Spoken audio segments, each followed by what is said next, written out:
It's just crunchy. You just have to put salt on it, and it's just crunchy. It's Is it still dried like out. the eyes in there and everything? I didn't look that close. Or grasshopper. I ate grasshopper. They're larger than crickets. Okay, same shit. Where are you getting grasshopper in New York City? Toloache. It's a Mexican restaurant. They had grasshopper tacos. I'll never forget it. A Mexican restaurant and I called had grasshopper tacos? It's pretty traditional.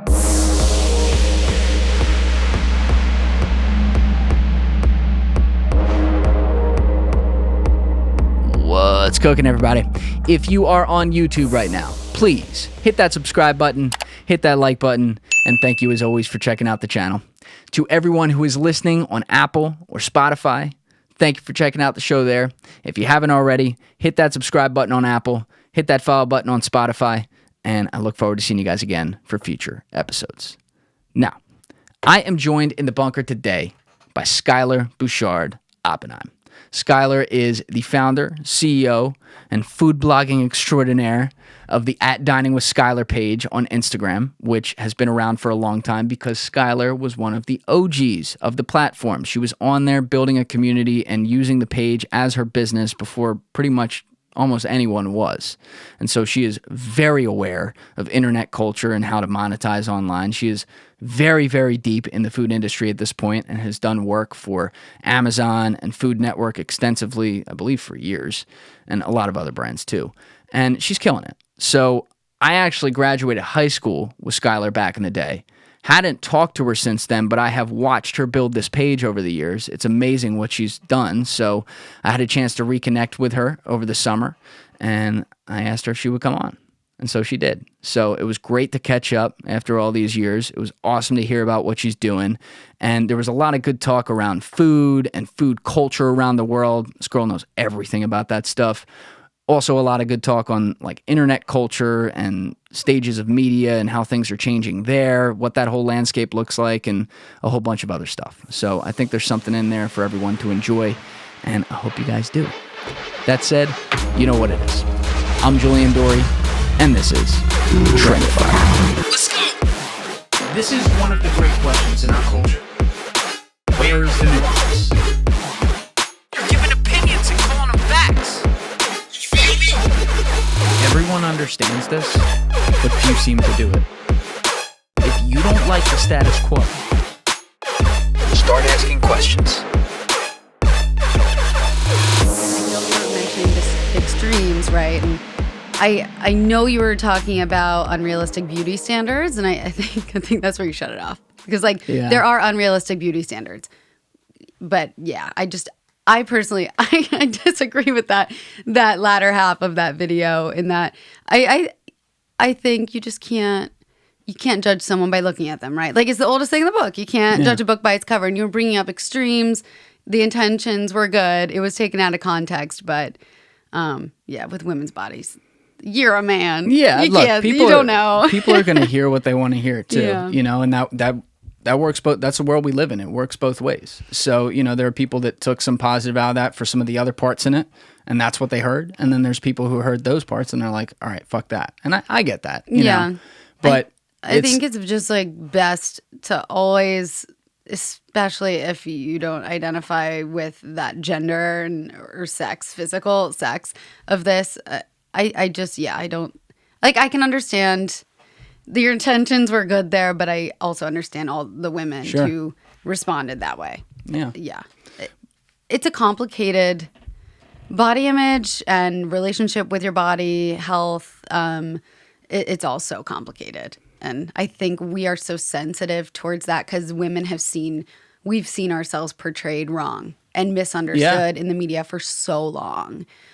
So that's why hearing something like that, even from a man, it's like, no, no, you can't say that. Yeah. I get that. No, but I don't hate you for it. Like, I'm okay. Look, I wanted to let you know, don't say it. as I always say, like, there's a lot of shit said in here. There's going to be some stuff that's wrong. And I think, but you learn from that. Yeah. And I think even like some of it, sometimes like the delivery can be wrong. And I think you just said it, like the intention there. I think my intentions were good. Like I feel really good about that. But you feel really good about saying that beauty standards are unrealistic. Yes, okay. Exactly. I mean, I agree with that. Yes. And then when you take it to the other level, I understand when people are like, all right, well, that's not your territory to talk on. Especially like if it's not another female in here with me. That might make it maybe it doesn't. Might make a female would have different. shut you right down. Maybe. Like, they would. Depends on there were a lot of women that, again, I think they heard the other parts. Yeah, that's what I heard as well. And I'm like, yeah. I agree. Sometimes I look at Instagram and my self-esteem that day tanks, and then you have to have a talk with yourself and be like, well, these filters are fucking fake. That's crazy. And like my cellulite's fine, and her cellulite is great. I don't care what size anyone is. Like, as long as you are healthy, that's all that matters. And I think that just circles back. Like, you don't know who's healthy. Like, I know people who are real thin and they are healthy.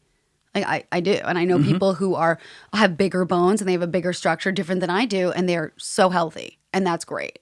So, yeah, it's just we don't know. Yeah. Yeah. I agree with that. But you're, like, doing this. You've had the microscope on you pretty much like since you've been on the internet here, and you're in this where you're a female in this type of industry and you're making food and stuff. So I think it adds like a whole nother context to it, because you know what some of the stereotypes are going to be like. Oh, this girl makes content about making food. She's just eating all day. Why does she look so great? And then there's people saying I'm bulimic. Exactly. So there's people out there that judge a book by its cover. Exactly. Right? And so it you hurts. deal with it personally. It hurts. And I think that's why I can be sensitive towards what you said as well. But it's because I feel it for everyone, you know?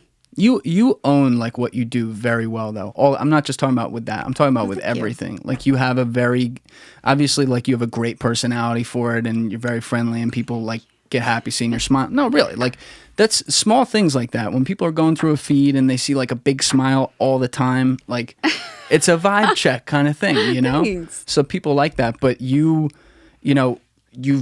added layers to this over the years and moved from starting with the blog all the way to full-blown video studio content and everything. And you seem to have adjusted at every step. And so I don't care what you do, whether it's in a niche talking about food or in some other random niche on the internet. When I see people who sustain for like a decade and then continue to adjust and make a new product and continue to build their audience, that's a beautiful thing, because it's very, very hard to do. Thank you. That means a lot to me. Yeah, I think like people who aren't in this industry, sometimes it's pretty difficult to understand how much work goes into it. So I appreciate that. Well, I'm glad to give the compliment, because really I get it. I get it. Yeah, you get it. You're hustling. You're working your butt off. It's a lot. I don't know why people, and I haven't really personally experienced this, but I know a lot of other people who have. You know, there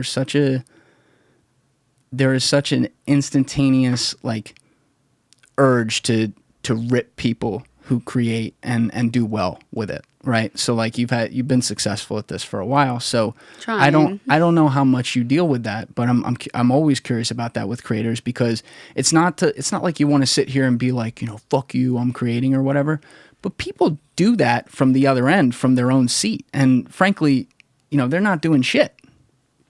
Yeah, I mean, you never know. When I have someone sending a lot of hate, lots of hate, I get it a lot, I always kind of empathize with them first to say like, okay, why do you think they feel this way? And then I try and talk to them, because usually if you approach people with kindness, they'll reverse. But it really does upset me when people undermine the work that I put into everything. Like, I don't know if you know how much work goes into a culinary post. Like Tell us about it. One video. I want to know. I'll like, you can pull something up here, but one of my videos, pull it up. I'll tell you all the steps, or you don't even have to. I'll tell you everything that went into it. On Instagram? What? Yeah, anything. I mean, the short ones, any length of video, I'll tell you. And then I'll break down every single job that people are hired for that goes into it. Well, that's another question real quick.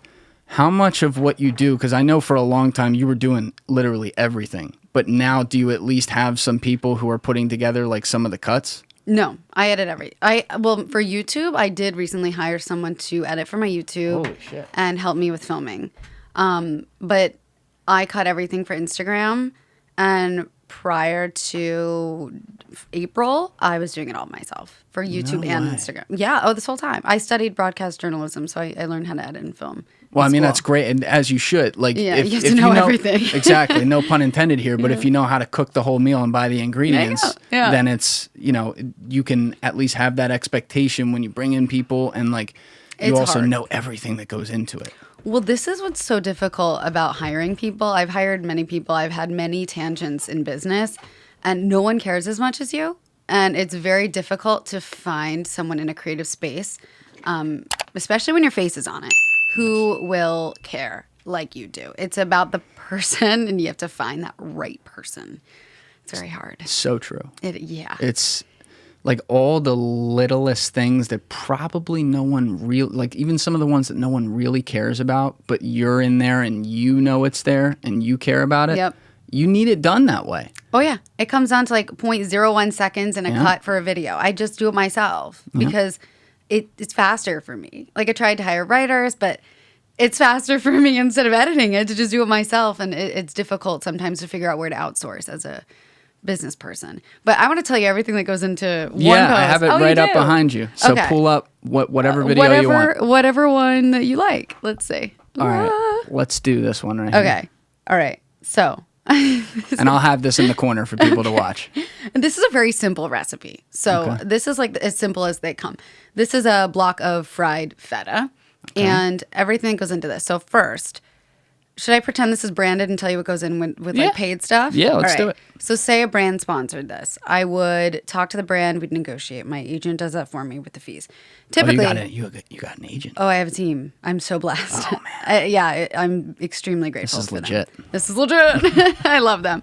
And seriously, without them, I don't know what I would do at this point. Anyway, all right. So one video, a brand wants to jump in. Usually, they will lowball the shit out of you. Sure. Usually, it is shocking. Are they going straight to your agent now? Yes. Okay, so that you don't have to. Okay, that's good. But I got an email from a brand. Often. This happens once a week. Hi, we'll offer you a $100 Visa gift card. Yeah. No, and this happens all the time. And this is why I want to say everything that goes on here. So how many followers do you have now? I have 220,000. Like on Instagram. On Instagram. TikTok, I'm only at 23,000. We're trying our best. 220,000 on Instagram is a lot. We try our best. That definitely monetizes better than 220 on TikTok. Small wins. We all try our best. Yeah.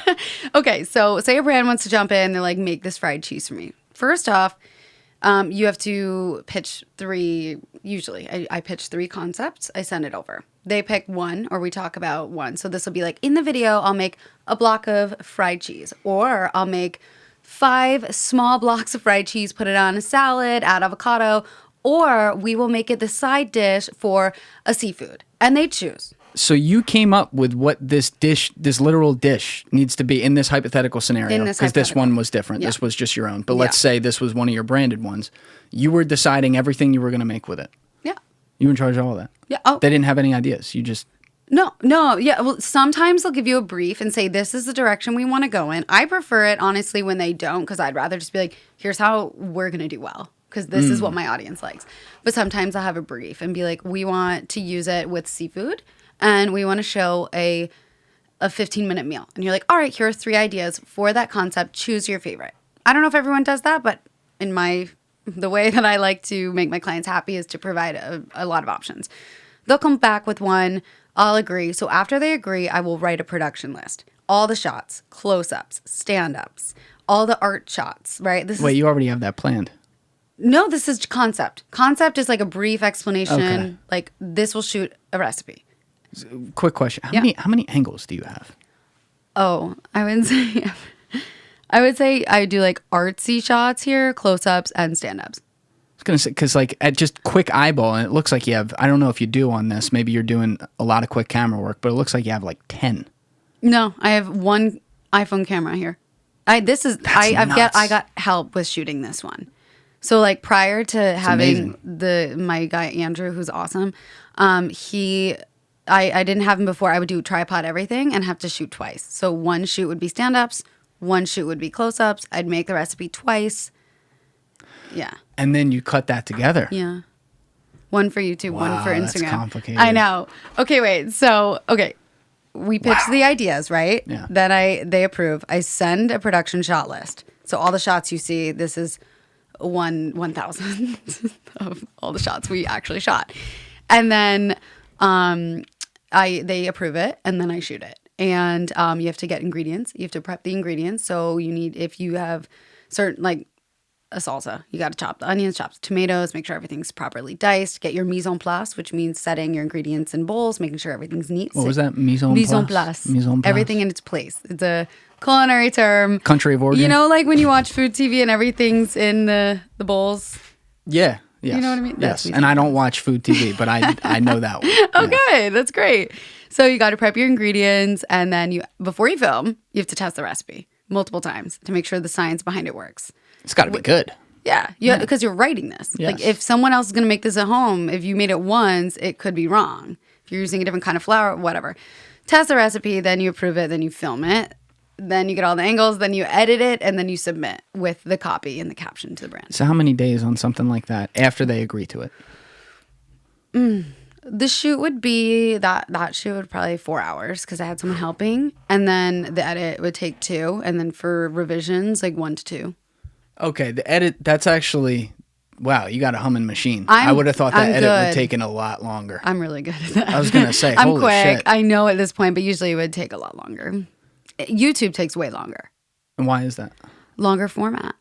Oh, duh. Yeah. Yeah, because you get a lot of your stuff. I notice, like, because on TikTok we can see the bar. I know it's just been on a loop. Like I'm mesmerized by it. But I'll pull up another one too. Yeah. You get a lot of your stuff at that like 30-second mark too, and it's a full ingredient. It's literally a full thing. No. My buddy Johnny Drinks has a great page on TikTok, and they do like all different alcoholic beverages and stuff. Nice. But they got to take 45 to 60 seconds on all these. And I know you do on some as well, but like me trying to picture them getting that below 30 seconds gives me agita because I'm like, how do you even, you know what? His dad does like all the smoke in the glass and everything. Oh, it's like, that's so cool. I can't wait to check that out. You know? Yeah, it's a lot of work. And I do think like different influencers are offered different rates, but I still think culinary creators are not pitched the same rates that they should be getting. Why do you think that is? I'm not sure. I don't know. I know fashion has a lot of money, but some large culinary conglomerates also do. Like the brands I work with are wonderful in that I use them all the time, and they're willing to compensate fairly. And that's what I hope that the rest of the brands will do. You know what? $100 Visa gift card. I wrote that's back. Crazy. I wrote back. I was like, this is insulting. Like even if you pitch this to someone who has 5,000 followers, it's rude. And I was like, they are doing production work, editing work, hosting work. They have ad space for you. What's wrong with you? And you have hundreds of millions of dollars. I looked up the net worth of the company. You should. I was like, are you kidding? If someone has 5,000 followers and let's say they have 300 of them like kind of locked in, like those people are actually their real fans. That's 300 people. If 5% of those people decide that they're going to take an action and do this, and then by the way, when they do it, if they like it, what do we do when we like food? We talk about it. Yeah. Think about the monetization that literally just getting the end result of 5 to 10 of their total following to follow through with this. That's worth a lot long term. Yeah, it's long term. It's repeatable. Absolutely. Yeah, it's wild.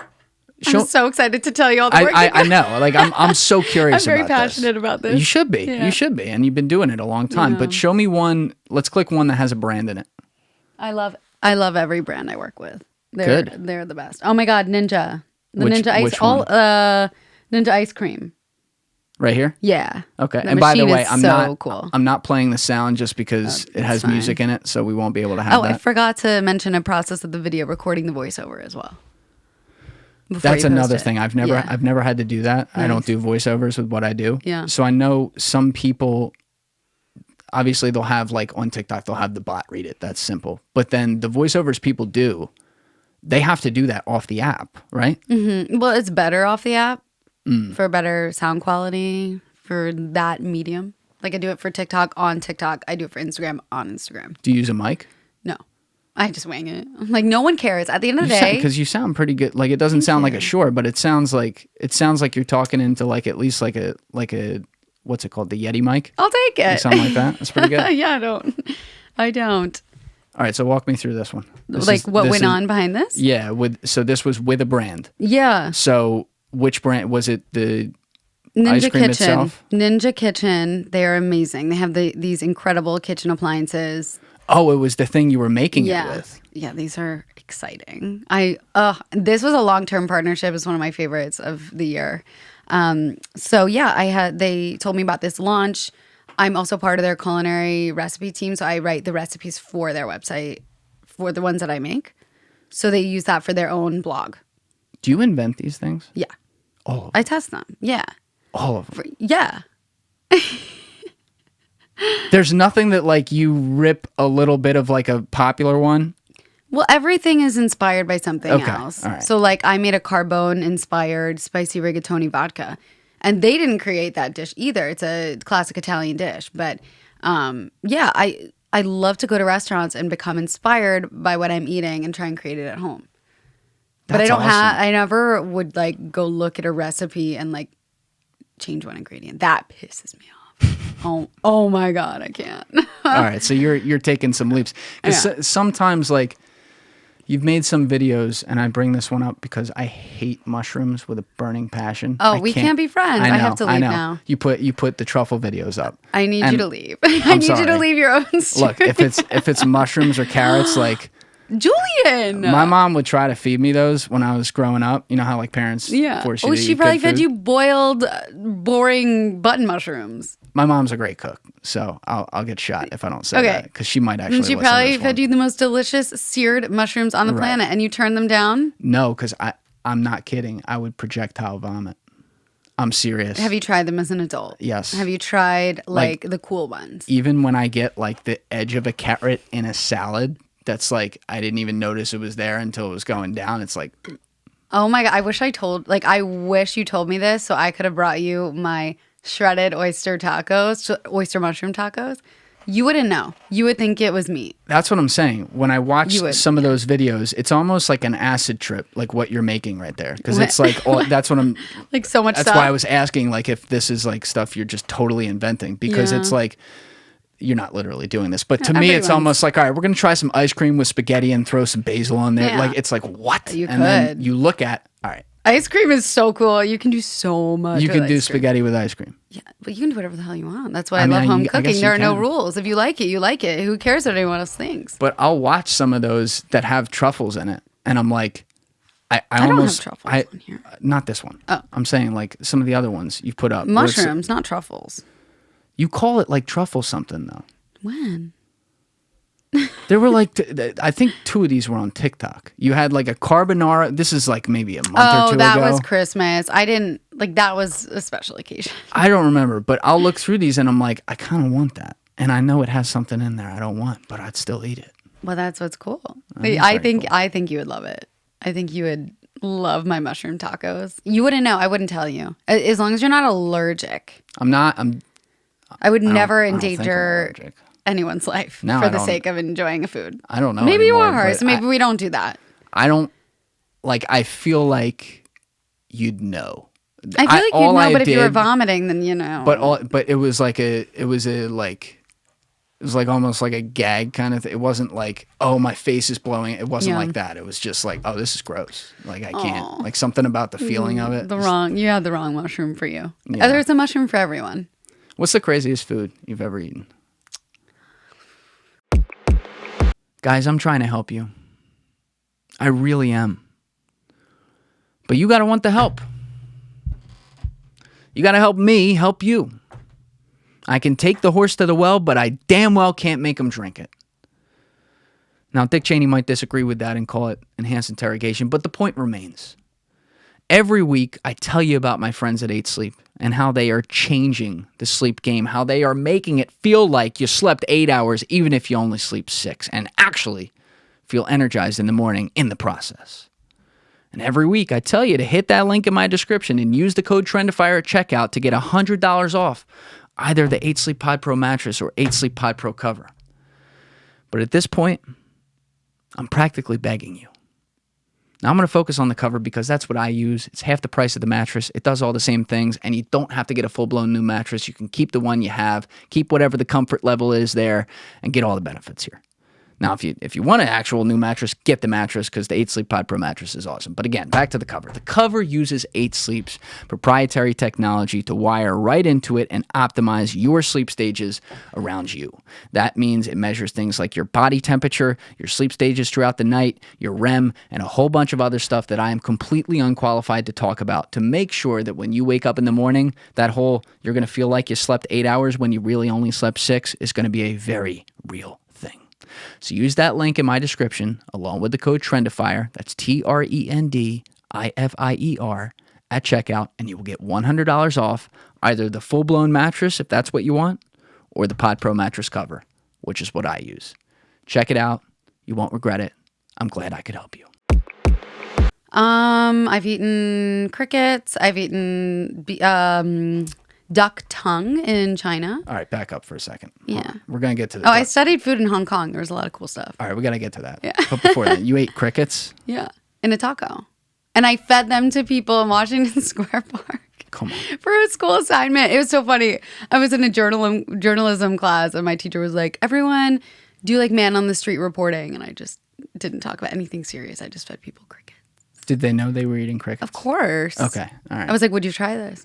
And a lot of people said no. And some people said yes. What does a cricket taste like? It's just crunchy. You just have to put salt on it and it's just crunchy. It's Is it still dried like out. the eyes in there and everything? I didn't look that close. Or grasshopper. I ate grasshopper. They're larger than crickets. Okay, same shit. Where are you getting grasshopper in New York City? Toloache. It's a Mexican restaurant. They had grasshopper tacos. I'll never forget it. A Mexican restaurant and I called had grasshopper tacos? It's pretty traditional. I like to find restaurants. That's why I love restaurant exploration because you can really learn about different cultures and cuisines from authentic restaurants. I don't know how authentic Toloache was, but it was great to experience. So you would eat that again? Yeah. I would eat. The one thing I won't eat is balut. It's a Filipino dish. And you just look it up. How do you spell it? Balut. B-A. And I have nothing against that dish, which is a tradition for this culture, right? I just personally can't eat the bird developed. I'm gonna put the picture of this in the corner. So if you're listening and you want to come look on YouTube, you can look. Yeah. But I'm just gonna read what it is. I just don't want anyone to think that I am against this dish for cultural reasons. Yeah. It's very important to this culture. It's a delicacy, and I gotta ask the Laxamanas about that. I personally don't think I could eat it. So a balut is a fertilized developing egg embryo that is boiled and eaten from the shell. So it's an egg, but that egg it's not fresh. No, it's a bird in the egg. Wow. Yeah, that's the one thing I don't think I could try. That's something. You know what is crazy though? We have these attitudes towards things, and obviously I have all of them. But like a lot of us, I feel like you're a picky eater. You know what? I'm not. Good. I'm a boring eater. That's fine. I don't have enough time to think about it. Okay. So like, you eat to survive. Before I did this, and I eat a lot. Like especially when I was lifting all the time. I'll get back to that. But like I eat a lot, but I don't have enough time to cook it and think about it. And when I wasn't doing this, I at least I had my weekends and stuff. So I would always order. Like I like good food, but I'm not one of those guys who's like, I'm gonna go try this and try that. I'm not going. I don't feel a need to go outside the box just to do it. Yeah. But I've thought about it more, not because some of the stuff I think about I'm gonna try. It's just wild to me that we have certain attitudes built in. So I react the way I did, which is genuine about like grasshoppers or crickets. Yeah. And yet, it's protein. That's what I'm saying. Like we'll eat a fish. We'll eat, whatever. We eat shrimp, which is basically a water grasshopper. Yeah, exactly. You know what I mean? Mm-hmm. So I don't know why we did that, but it's one of those things in society where they just kind of repeat it and it gets passed down generations. It's like, oh no, you don't do that. You know what's crazy is the evolution of food. Like lobster, it's a delicacy now. It used to be considered not. Like for poor people. What does that mean? Like what do you mean? I know that term delicacy, but like what is that like an official? Oh, like a nice fancy meal. I think. Well, That's what I mean in this circumstance. Like fancy meal, elevated, elegant, and it used to be thought of as just like a big shrimp. Really? Yeah, it used to not be considered a... Now it's like the epitome of wealth. What? I'm pretty sure. Are there less of them? Is that why? So it's more expensive? I have no idea. I have no idea. But I know that I read something. You can fact check this because if I'm wrong, I'm going to be an idiot. But, no, it's okay. Everything, I told you before, everything we hedge, like people, if we're saying something we say we don't know, please look it up yourself. Yeah, let's look it up because I'm like 90% sure lobster used to be considered like peasant food. Really? Yeah. Or something along those lines. Maybe that just wasn't in my lifetime. But It wasn't. It wasn't in our lifetimes. I mean, there's Red Lobster restaurant, but that's affordable. But how lobster got fancy in the 1800s. Oh, it was prison food. I told you. How lobster went from prison food to an expensive delicacy. This is on spoonuniversity.com. Yeah, I've worked with them before. Yeah, but of course you have. Yeah, I love them. I feel like like at this point you've kind of touched a lot. There's a lot of brands I'm going to pull up, and it's like, oh yeah, at one point. Yeah, I like it. Been doing it a long time. All right, so I'm not sure about you. The lobster is a rare treat in my household because it's expensive. This example, Luke's Lobster, they charge $16 for a fairly small Maine-style lobster roll. Honestly, who wants to pay that for a minuscule amount? I agree. I'm just scrolling down. So here we go. Back when the European settlers came over to North America, they said that there were just so many dang lobsters that they would pile up 2 feet high and wash ashore in Massachusetts Bay Colony. Just imagine lobsters on lobsters on lobsters. So the idea the lobster was also known as a poor man's meal because the overabundance of these guys made it easy for people with no money to get their protein. In fact, these crustaceans, I think I said that right, were fed to prisoners, apprentices, and slaves. So it probably, and I'd have to look into it more, but it probably has to do with the fact, like everything else, when we start overfishing some fish, the price goes way up. I can't think of examples, but I know there's a lot. Yeah, which makes sense. Yeah. But that's another problem, too. It is a huge problem. We're over hunting and fishing. Oh, and the microplastics and everything. Microplastics are found in fish now because there's so much plastic in the ocean. And what's a microplastic? Microplastics are like tiny particles that now make up the fish because they've eaten so much of it. So when you are eating salmon or whatever, you are eating a little bit of plastic. I shouldn't be saying holy shit. I know. Did you not know this? I didn't know it was like it's that. Eye-opening. I knew that obviously a lot of animals are dying because they're just eating the plastic that we dump into there, and so that's affecting the populations. That's a major problem. Huge problem. But B, the one I always thought about, and I don't know much about it, but the whole mercury in the water, because then that gets into their it gets into the meat itself on certain. I didn't know that. Yes, that was like the old, don't eat it, it's got mercury in it, because some of these contaminated areas, the animals swim, the fish swim through it. So then it's in their blood. So then they'd say it's in the meat. But what you're saying is that literal, almost microplastic pieces of plastic are. Yeah. I wonder if that's the bones you get, when you get a little bone sometimes in a fish? No, it's not that. I think it's really part. That's still bones? Part of the, I think it's still, I don't know. I'm not a scientist, just to preface here. I just do know that it's pretty alarming. And, I'm not vegan. A lot of restaurants are moving towards veganism.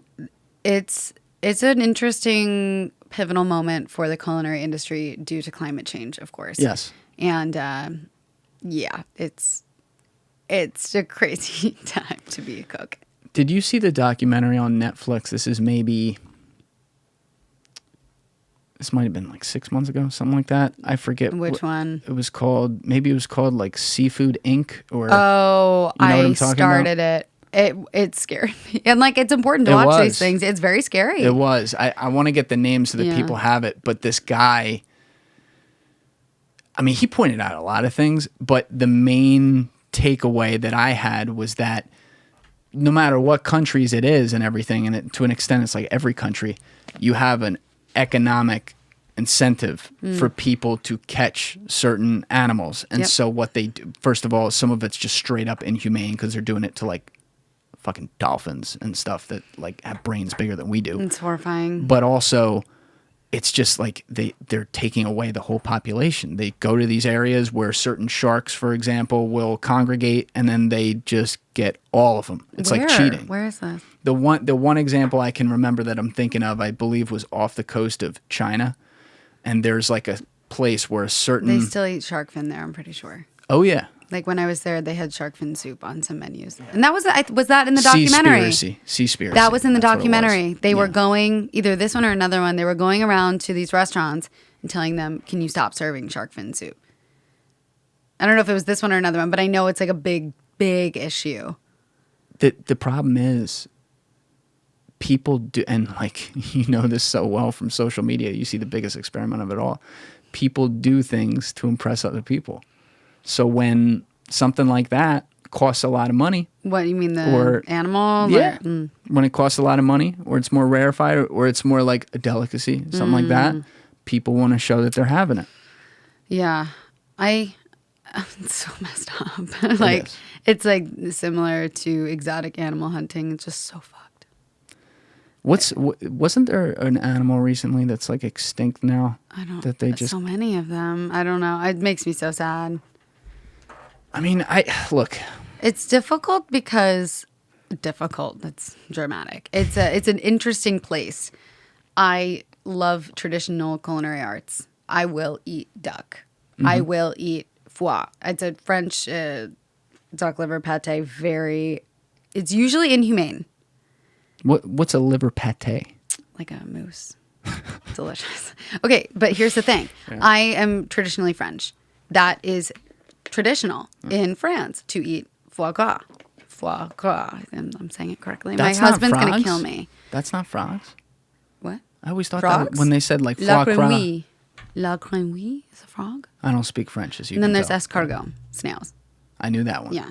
So that is traditional French. In a lot of these countries, France, going to Africa, Asia, anywhere, eating certain animals is traditional.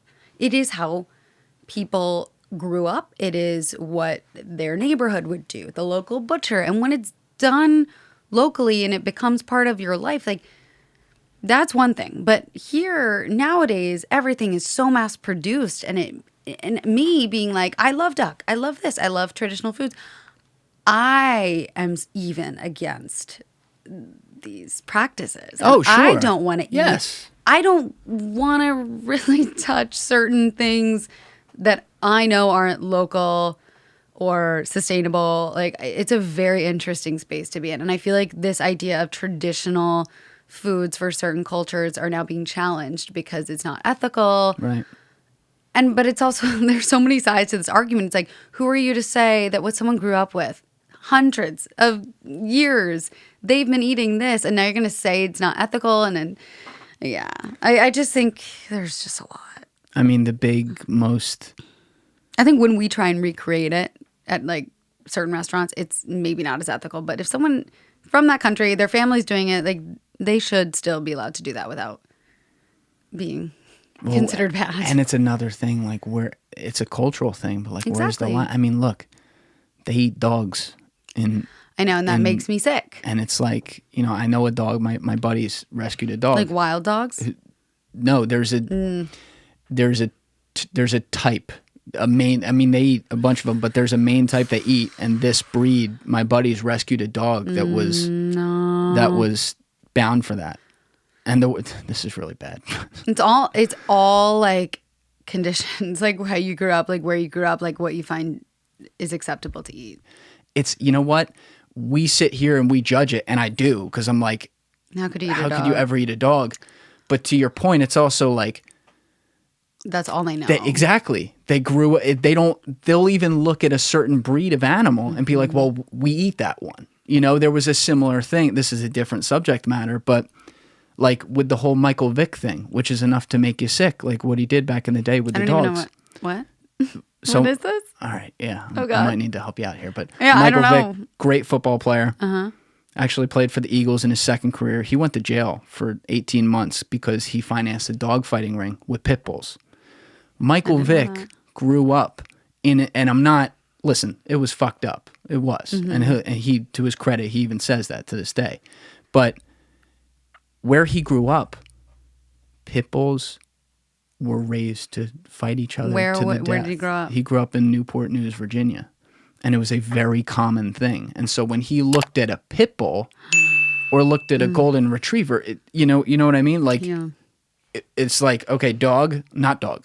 That's fighting dog. And it's wild for us to think about that, and it doesn't excuse it or make it right. But I'm saying, like, no, but it's why is it different with food? If that's all you know when you're growing up, like, everyone's born in different conditions. You can't really hold that against anyone. Like, we eat bacon. Pigs are really smart.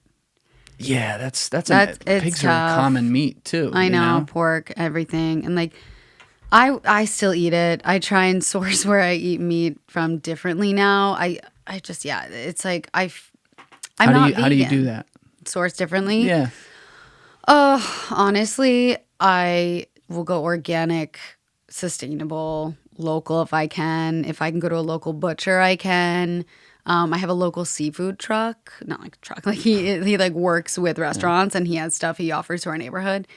So you just try and find good things where you can. I just won't go for like the basic meat at the store. I'm a huge skeptic now with all of it, and I don't have time to do anything about it or whatever, but I feel like and you saw examples of this in that documentary too with seafood, but this happens with everything. The supply chains are so long that even the people who have the best intentions and are legitimately like trying to source it correctly, there's no way for them to 100% know. You never know. You do not know at all. Like, you just don't. There are some brands, like, I'll notice I feel better if I'm eating this stuff, but I don't even eat meat very much anymore. I love a good steak occasionally. Nothing's going to change that. Because I was raised like that. Sure. But yeah, I'm very careful now. And I try my best as a consumer to be informed. But like you said, you only know as much as you know when you get to the store. You weren't there when everything was done. The only time you're going to know how fresh something is if you are on the farm. Yep. That's it. And usually in small towns, like small towns in France. My mother-in-law is from Algeria, and then she moved to France. She lived there now? No, she's here. She's here. In New York. Okay. But she, like, they had their livestock there, and they would make it right there. You know where it's from. Yeah, exactly. It's the other thing, and I've never thought about this, but my friend's wife was like educating me on this. I was really? like, holy shit. Good for her. Oh my God. She knew. You're learning a lot. I never, like, now I look at all food differently and I'm terrified of all of it, but I just kind of am like, all right, I'm going to die. You can't live your life like that. Right. Yeah. But she was, and she doesn't either, but she is just very, very informed. So there's certain things that she can just totally be like, all right, we're buying this one and not that one, you know, and at least have like a basic A and B alternative for it. But she was talking about like all the things that they feed. Oh, you don't even want to know, especially with crazy. pigs. Oh, it's so horrible. That's why I look for grass-fed. Yeah, a vegetarian diet only. But then it's like, okay, how are we defining vegetarian? Does that box of plastic mean it's vegetarian? You know? Like, for context, a lot of livestock, typically pigs, are given garbage to eat. Literally. Yeah, literal garbage. And there's like these terms too, and I'm gonna really mess this up. Tell me, I do. She was talking, I think, about like pasteurized versus like pasture and then raised. she mentioned like GMO and all that stuff. That part was a little in one ear out the other. But she was explaining that there's ways that they'll even tag foods like this, and they're not. It's not really? Reliable. Yeah, for some of them. That's crazy. I mean, I don't know much about it. I think GMO, like non-GMO, all for it. But I do think, like Honeycrisp apples, they're a genetically modified organism. Different breeds of apples that farmers create are genetically modified. Different kinds of grapes. And that's all that means? I'm pretty sure maybe we should look into this a little more, but I remember doing an interview with the local news. Actually, it was like some Netherlands company last year about this new brand of apple. It was like this new farmed apple, and they kept trying to take the stigma away from it being created by farmers. All right, let's give the definition just to be exact so they can't blame us. Yeah. Genetically modified organism is any organism whose genetic material has been altered using genetic engineering techniques. The exact definition of a genetically modified organism and what constitutes genetic engineering varies, with the most common being an organism altered in a way that, quote, does not occur naturally by mating and or natural recombination, unquote. So, yeah, I think you pretty much described it perfectly. Just taking away, it's something that's done in a lab, and it's done. It's done with tubes. That's where it starts, and they make something that's previously not available. I think with produce, it's fine. Like, call me crazy, but broccolini is awesome, and that is a hybrid, I think, between broccoli and really. Yeah, I thought that was like a. I don't know. It shows you how much I know. Well, I might be wrong. I know that there are like all the apples. There's some grapes that are being created to taste like cotton candy, to taste like sweeter. Yeah. Well, that's the other thing, like with wine, and this is something I really am not educated on, but with this GMO stuff, people are inventing, I think, someone was telling me about this. They're looking at inventing new tastes, but then how do you value it the same? Because like the allure of wine is that it was a grape grown in a certain place in a certain year. So if you have like 1956 wine, if you had a 1956 GMO wine, are you going to look at it the same? I don't know. I mean, I'm a level 1 som now. A what? Sommelier, like level 1. So it's a wine person. It's a what? A wine expert. It's a person. A sommelier is someone. Sommelier. Sommelier. So it's a person at the restaurant who will present the wine, who will tell you about the wine, who understands wine. Usually you have to have a lot of experience. I think like level 5. I'm level 1, so I'm basic. Well, how'd you get that? I took a class.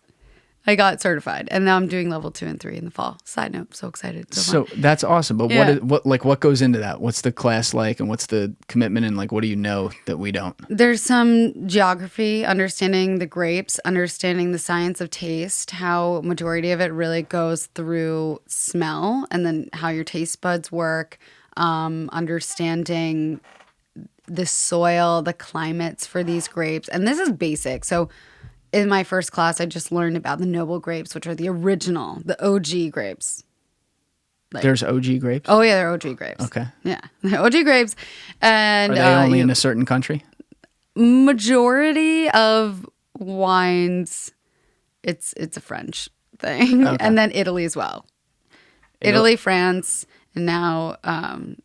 I don't want to say anything wrong here, but yes, I'm pretty sure the majority of the grapes started in France. I should know this by heart because I've studied this in past, but I'm not fully secure in my knowledge yet. You know, when you learn something, you know, when you learn something and you're like, wait, oh God, am I saying it wrong? And I'm going to look so stupid, but that's how I feel right now.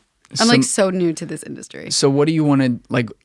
Is that going to be something that you want to have to be able to make content around it and be able to have the full, I'm a pro at this? Honestly, that is just the icing on the cake. I'm just very interested in it.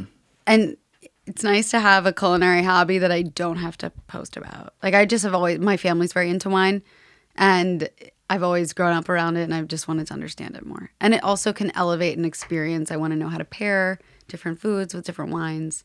That's the stuff I know nothing about. Yeah. I know not much, really. I know that like a basic thing, like they say, I don't know if this is all seafood, but like a lot of seafood, you want to have a white wine with it. Or like if you're having pasta, like it goes a little better with red. Like I know some of that stuff. It depends on the sauce and like what the pasta's with. Right. So like if it's a clam sauce or something white. Yes, exactly. But I don't know. When people start doing the whole like taste on the top of your mouth thing and like I'm looking at that. I get like hints of forest floor with a raspberry and like a la la la la. Exactly. So that's all subjective. And in my opinion, it's not approachable and it doesn't make wine seem interesting to anyone else. And that's my personal, probably very unpopular opinion. I think it's stupid. Like it's not stupid. It's just, it's a lot.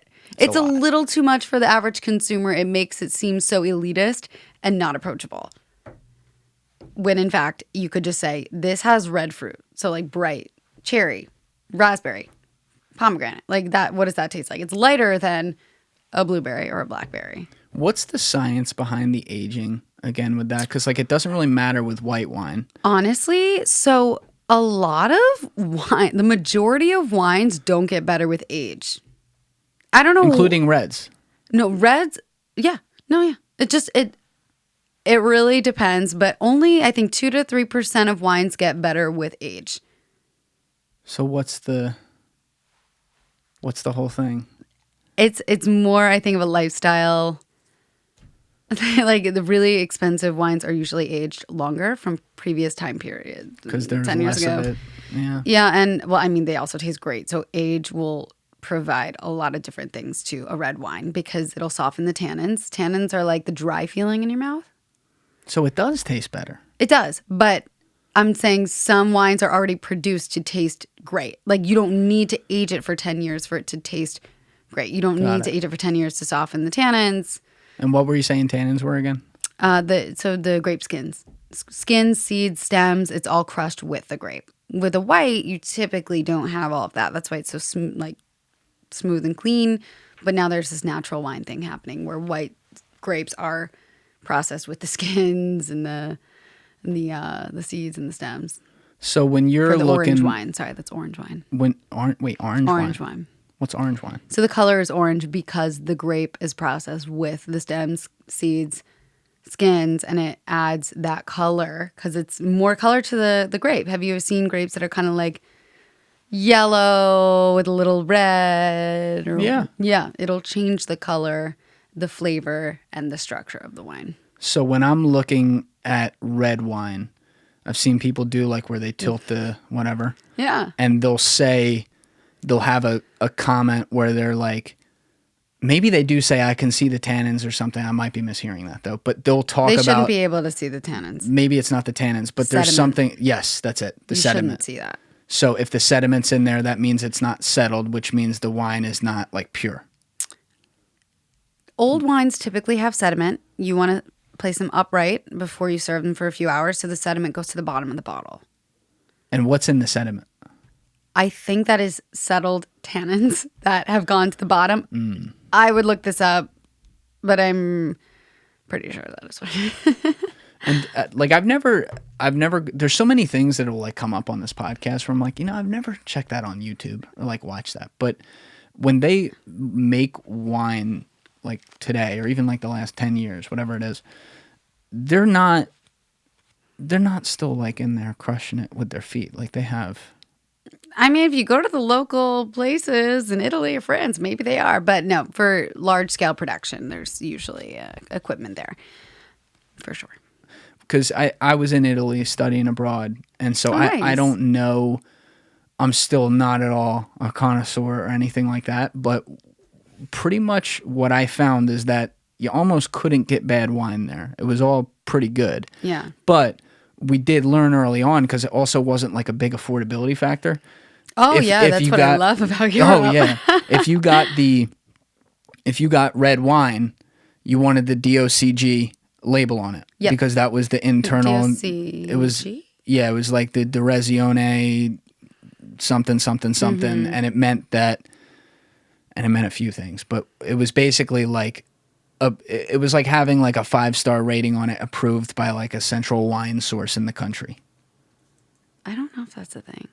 You don't know what I'm talking about? The DOCG label? They're in America too. Oh, okay, yeah. No. I know exactly what you're talking about. That's like federally approved. I don't know if it was federally because also I like the Italian government. I don't know about those. No, guys. but there's like for each, maybe it's the European Union, but I think Italy has its own. Don't quote me. Right. This is what I'm telling you. Yeah. Thing. Okay. Yeah. The U.S. has one. France, Spain. Like, I'm pretty sure that's the. Let me see. Okay. So if you have DOCG on a bottle of Italian wine, expect it to be very good. I'm just trying to skip to where this would be in the article. You're talking. Because what I learned a lot about is some of the things on the bottles are all just marketing and they don't really matter. And that's what because now, and I wasn't thinking this when I was 21, just having a good time. Same. But, I'm like, fuck it. Exactly. But now I think about this like with food. That's why I was bringing that up. Yeah. Because you saw the example in Seaspiracy, but it's in a lot of different things where they slap a label on it and it's not it's so not vague. real. So that in Italy, it could definitely be the case. But what it means, just to make sure we have it, DOCG, denomination of controlled and guaranteed origin, is what it stands for in English. This is the top of the line grade an Italian wine can receive. It's proof of specific ways the wine is made, and a bottle with this label is considered a quality wine. There is a fair amount of regulation here with variants, or with varietals. Varietals. It's the grape. Okay. Methods and aging all considered. Wines with this designation are in an upper echelon. So, besides the ones that the mob's paying off people over there to fix, it probably is pretty good. And like I always found, again, like I never got a bad one. I never had a bad, like even when we got like at the time €3 bottles, I'm not going to say they were the greatest thing ever, but it wasn't like Franzia. The European countries have a much more specific wine process than the U.S. And I know in France, each kind of grape has to be 100% that grape. So a Cabernet Sauvignon has to be 100% Cab. In the U.S., it's only a certain percentage, 80-20, I think. And like you can just throw some fluff in there. Just bring it to the U.S. to water down anything. I know. Well, it's other grapes. So like it could be another blend. I'm not sure if that's the right percentage. Clearly, I'm not remembering what I learned, but you get the point. Well, you'll get level 3 and 4 and 5. I just for fun. Level 2 and 3 I'm excited about. It's in person. So. I think it'd be cool if you had if eventually, I know you're not doing it now. Pairings? But where you work that into like, and this is a type of wine that would go great. That'd be amazing. It's so much more accessible for the home cook. I also want to like demystify this idea that wine is elitist. Like, I have a friend who started doing this. Her account was Black Girls Dine Too. And, like, it's super inspirational. She's very into wine. And she knows so much. And she's educating people on great pairings, great wine choices. And her career is just, like, taking off. And, yeah, she's definitely one of the wine people I aspire I'm just pulling it up. I haven't seen this page. Yeah. No, she's so sweet. And, like, she knows a lot of stuff. So, yeah, and the message, I like the message a lot there. Because, like, yeah, and she was telling me about times where she would be at a restaurant and the somm, like, she felt like people thought wine was above her as a diner. Like, and, like, she thought that, like, it wasn't being presented as something that everyone can enjoy. And she's right. Like, lots of times you go to a restaurant and people who are trying to explain wine... It can be a daunting process and not approachable for everyone. And with her content, I learned a lot about how to make that approachable. And like, you don't have to fall into that, like, oh, there's forest floor and like, blah, blah, blah, in this. Like, I will never do that. You can just be straight up about it. And yeah, so that's what I hope to do. And like, I'm not going to be an expert like her. She's definitely an expert. I'll just talk about pairings and stuff. It is kind of wild that like these things, these societal lines to this day go down to food too. And it's what do you mean? What you were just talking about. There's these expectations of, oh, you're the type of person that would have this type of food and go to this. You know what I mean? And it's not. It. By the way, it goes against everything that, like you talked about being inspired by. I'm just thinking of one example in my head, like an Anthony Bourdain, who literally tried everything and like with all different cultures and wanted people to do that. Yeah. And yet even with people who grew up with that now, there's still some of these like, oh, you eat this, you eat that, and that's how it is. Like grouped into certain dishes due to what they look like or their race or ethnicity. Yeah. Absolutely. Yeah. I oh my God, I saw something the other day. Like some networks, like they try to diversify and I'm white, right? And this is painful for me to watch. And I have no place to, I'm white. So like I can't say what anyone else is really thinking from that ethnicity. But they were talking about authentic Indian food. And the only dish they brought up was chana masala. And or chicken tikka masala. Two very classic Indian dishes that are very much made in the U.S. often. But they didn't even try and dig deeper. Like if these networks really want to talk about food from other cultures, they need to do the digging. Right. They need to feature dishes that aren't Americanized, and they need to do better, really. And I'm white, and I see that. And anyone who enjoys food, I would be outraged if, like, networks just need to do better, I feel. Not every, but a lot of great food, like whether it's complicated and involves like a whole process or is just something you eat, it emanates or emanated originally from outside of America. Like when you say American food, I know people go like burgers. You know what I mean? It's from all these different cultures, and you would think that major food networks would have that type of presence of mind. To realize, and the like, original source of it. Yes. But the problem is a lot of networks tend to put a white face onto a dish that did not come from this person's kitchen. And it came from a culture, and it's someone else from a different ethnicity, different country, different culture, different race. And this is the problem. There's a lot of food appropriation, cultural appropriation in food. And I know there's been a lot of pushback, since last year, thankfully. Like, a lot of people are taking a stand against these publications, these networks, to say you're not representing us correctly, which is very important. But yeah, it's still unfortunately being done. Well, with the example you give of like just going to the most basic thing, like the number one on the menu, it's not, there's no effort into it, and it's just checking a box. And something I want to say, as a white female in the food space, I am constantly inspired by different chefs and different people, different cultures, different things I've experienced all over the world. And I want to make them at home. I don't think there's anything wrong with making a dish from another culture at home and exploring those flavors. Sure. There's something wrong with taking credit for it. I will never take credit for any dish that is from another country. I typically will include a credit in the caption and say this is kind of influenced by Thai culture, kind of influenced by Korean. I use Korean noodles here, but this is what I wanted to do with it. But I didn't make this up. Yeah, and that's what you should do. Yeah, a lot of people don't, I guess. Some people have made curries and called them soups, and I'm not that. That is a specific instance, and there's a lot of that.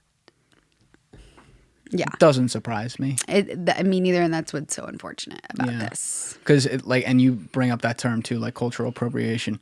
There is such a fine line with this that I generally just get frustrated when I see it, because I feel like either people, and it sounds like this happens a lot in food especially, but it's in other things too, people either just try to check the box and then not even like what do you mean by that? Meaning like the first example you gave.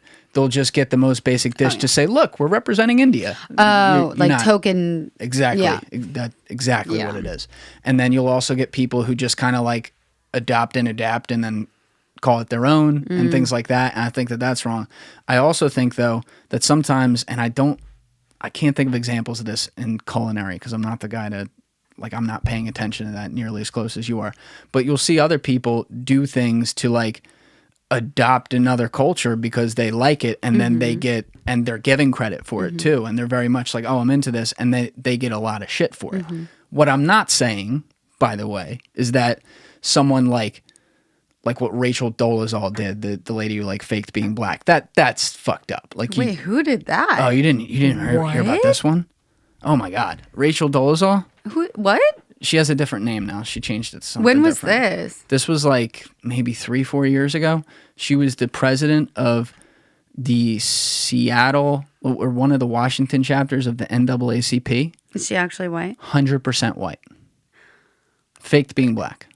That to me is textbook. That is horrible. Yeah. So that's not at all when I'm talking about when people are doing things to celebrate and credit a culture and be like, I love this and I want to bring it into mainstream. Sometimes now, and maybe righteously so, people are very sensitive to that because they've seen so many examples of people doing it the wrong way, like that, I agree. I sometimes no one can really win, and certain things will bring out reactions in others due to what they've been through. And I think if you are creating recipe content and dabbling in other cultures, which I think every cook does, because everything is inspired by everywhere. Yes. It will always trigger that kind of response. But I understand where they're coming from. Imagine feeling like you're underrepresented for so long and represented by the wrong people. And then you see someone trying, and you're still hurt. it's still going to hurt you. So I do understand where they come from. Yeah. 100%. And I appreciate good intentions on stuff, but I think they're also, you have to have, you were talking about this with something earlier too. You got to have like the right representation with it as well. You know, if you're just putting out a bunch of white women making all the same meals from a bunch of different countries, it or gets white men, yeah, exactly. It's not exactly, it's not representative. Yeah. I have a lot of friends who do a great job at representing other cultures. They are white as well, and they give credit where it's due. And I just hope that because there have been so many call outs in the past year, that things will actually move forward in that way, and we can appreciate when other people, when anyone is making anything, if they are acknowledging and crediting the culture. Which they should, yeah. Yeah, and frankly, it's a simple solution. Exactly. I think in that way, that's it's not that so hard. like insane to me. Because why is your pride and ego so big that you're gonna pretend you're gonna take credit for hundreds, thousands of years of a recipe that a culture somewhere else has been working on? That's why I'm like, why is your ego so big? Like, you can do a great job and add your own spin to it, but they did it better. They figured this out. Like people just people like attention, and attention comes with credit, and it's the credit for the. That's what I'm saying. It is. To me, it's a self-explanatory thing. I know. I recognize, though, and obviously it's wrong, I recognize that to a lot of people, apparently it's not. The only way you do it is you talk about it and say, don't do that. And hopefully some people listen over time. And we have conversations like this, and hopefully people will hear us. Please credit whoever makes the food. That's you know what, though? That's also one of the coolest parts, because like with food, we're eating some of the same shit like that was great 3,000 years ago. Mm-hmm. And I'm not just talking like a smoked meat. I'm talking like, you look at things like pasta even. Simple, right? Yeah. But been growing that shit forever. Bread is like a killer for me. I know. I'll just eat all of it, Wait, have you been to Tuscany? I mean, Florence? I was, yes. Tuscan bread, though. Did you have that? Yes. And no salt. That was the only bread I wasn't like super in love with. Still ate it. I probably made a comment then, but I don't remember any of that. I ate everything around that country, so. Yeah, why wouldn't you? Yeah, there was bread on every table, so I know I had Tuscan bread when I was there. Yeah, you definitely did. There's like a whole historical reason behind it, some like feud over the salt. Yeah, but they have no salt in their bread. That's the one bread. I'm like, oh, no. Yeah. What's your favorite country of origin food? Oh my God. It's a hard question. It's very difficult. Yeah. I love to explore everything. I did study abroad in Hong Kong, and I studied cuisine there, and it was so eclectic, so eye-opening and inspirational. I've always been inspired by Asian cuisine. You studied abroad in Hong Kong? I did. It was a month, but still, that's very cool. I know. I kind of like snuck into this graduate program, and I was like, I got accepted, and I was like, I'm an undergrad, and they were like, okay, fine, just like. You can come with us. Because you know what? I was so, and I would still say I am, like, I'm so underinformed on I at least know the basics now, but it's such a bizarre situation that I wasn't even aware of until a couple years ago, where it's like they're their own country, but they're not their own country, but it's bizarre. Yeah, I mean, when I went, things were smooth. Like, there were no issues like there are today with everything. But yes, what they've been going through lately is it's crazy. It's real. Yeah, it's a human rights issue. Yes, absolutely. Hong Kong, when I was there, was a beautiful, diverse, accepting, eclectic place. And yeah, to see them challenged and like put in this position is very difficult. And how big is Hong Kong? Oh, I don't know. It's an island, right? I should know. I think so. Oh, I can't look it up. I don't know my phone. I'll look at it on the map. Yeah, it I don't know how big it is. Like people in the millions, though? Oh, I think so. It's a major city. Yeah. Yeah. Because it's got... Major city. Yeah, it's got to have like... The cities over there are like... They're all the size of Manhattan, population-wise. Yeah, a very, very, very big city. And the food scene was cool. What are the major differences with Hong Kong food versus traditional Chinese food? So there really is no traditional Chinese food. It's regional. So it changes. So you have Shanghai, right? You have Beijing. You have different, I don't know the cities. But Hong Kong is Cantonese cuisine. So the way that they do a pork bun is different than you might find somewhere else. A pork bun. Oh my god. Okay, pork bun. Yeah. I thought you said something Look else. up a Cantonese pork bun. Cantonese pork bun. What? Oh, there's Sichuan cuisine. Sorry, I was like, I'm blanking on something. There's a lot of different Chinese cuisine, and it depends on which region you're in. I mean, it makes sense. I'm such an ugly American with Asian food. What do you mean? Like when I tell you I'm misinformed on Asian food, it would give you a heart attack. A lot of people are. Don't worry. Like when I go with my buddies and they know what's up. Like I've been in a Chinese restaurant before. Your face will turn purple with all the actual chili you're eating if you get like Sichuan. I'm talking about before I eat anything. I'll be like, I've been in the restaurant, like in a Chinese restaurant, and been like, "Yo, where's the sushi?" No. Yeah. Oh God. Sorry. Yeah, I just screamed no. I'm one of those. No. I'm like, I'm not great. Yeah, so the steamed pork buns are the Cantonese pork buns. This one right no, here? to the right. I'll never forget. Okay, I'll put this in the corner so people can I'll look. never forget when I had a pork bun in Hong Kong. Oh, this shit is fire. I've had this before. If you go to dim sum, Cantonese Yes. style dim sum, it's lit. This is the best. We had it in that restaurant I asked for sushi in. Swear to God. You asked for sushi at a dim sum I place. did. I need to fire you. I know. I need to hire you and fire you right now. This was in New York City. And No, were like, you in yeah. Chinatown? No, but my buddies No, were then you like, were doing it wrong to begin with. they're like, we're going to a dim sum restaurant. I'm like, what's that? They're like, oh, it's an Asian restaurant. They were explaining. I'm like, okay. And then we got in there and I'm like, where's the sushi? I'm just so glad I can be here and talk to you about this today. Yeah. I told you. Well, at least you admit it. I was never like I like Most sushi. people aren't really told about all of this. I was in never America. a connoisseur of that stuff. Yeah. Like, I mean, I'm an Italian food guy. There That's you what I go. like. There you go. So, yeah, you're in Italy. There you go. yeah. Yeah, this is so good though. And what's this? So this is just like pork bread, and that's like what the hell is in that stuff? Pork? What? No, the bread itself. It tastes rice. really good. I think it's a rice flour. Yeah, it's different. I've always tried to make them, but it's one of those Asian cuisine in general. It's worth ordering out unless it's a noodle dish. It's very simple, typically Americanized because that's what. I would due never to the try ingredients to make we this. have. Yeah. This is difficult. I mean, it is some noodle dishes you can make. Usually tastes better when you get it out though. And why not support the restaurants? Agreed. Yeah. It's like, and also, it's their culture. Mm-hmm. Like I've never Majority. I mean, you got to make sure you're going to the right restaurant. That's true. Yeah. That's true. You can go to some Italian restaurants and not Italian in sight. Yeah, exactly. It's interesting. Yeah. So you were saying this stuff is big in. We were separating Hong Kong and China, and then you were saying China has regional foods. So this is Cantonese style? This is Cantonese. I wouldn't say Hong Kong's not a part of China. I would say, like, you just take the Chinese out of it. So you say Sichuan cuisine, Cantonese cuisine. I think it's Shanghai. Can you look them up. Look up the different cuisines of China. It's like America, right? You go to the South, there's Southern cuisine. Like, you have a big presence of barbecue.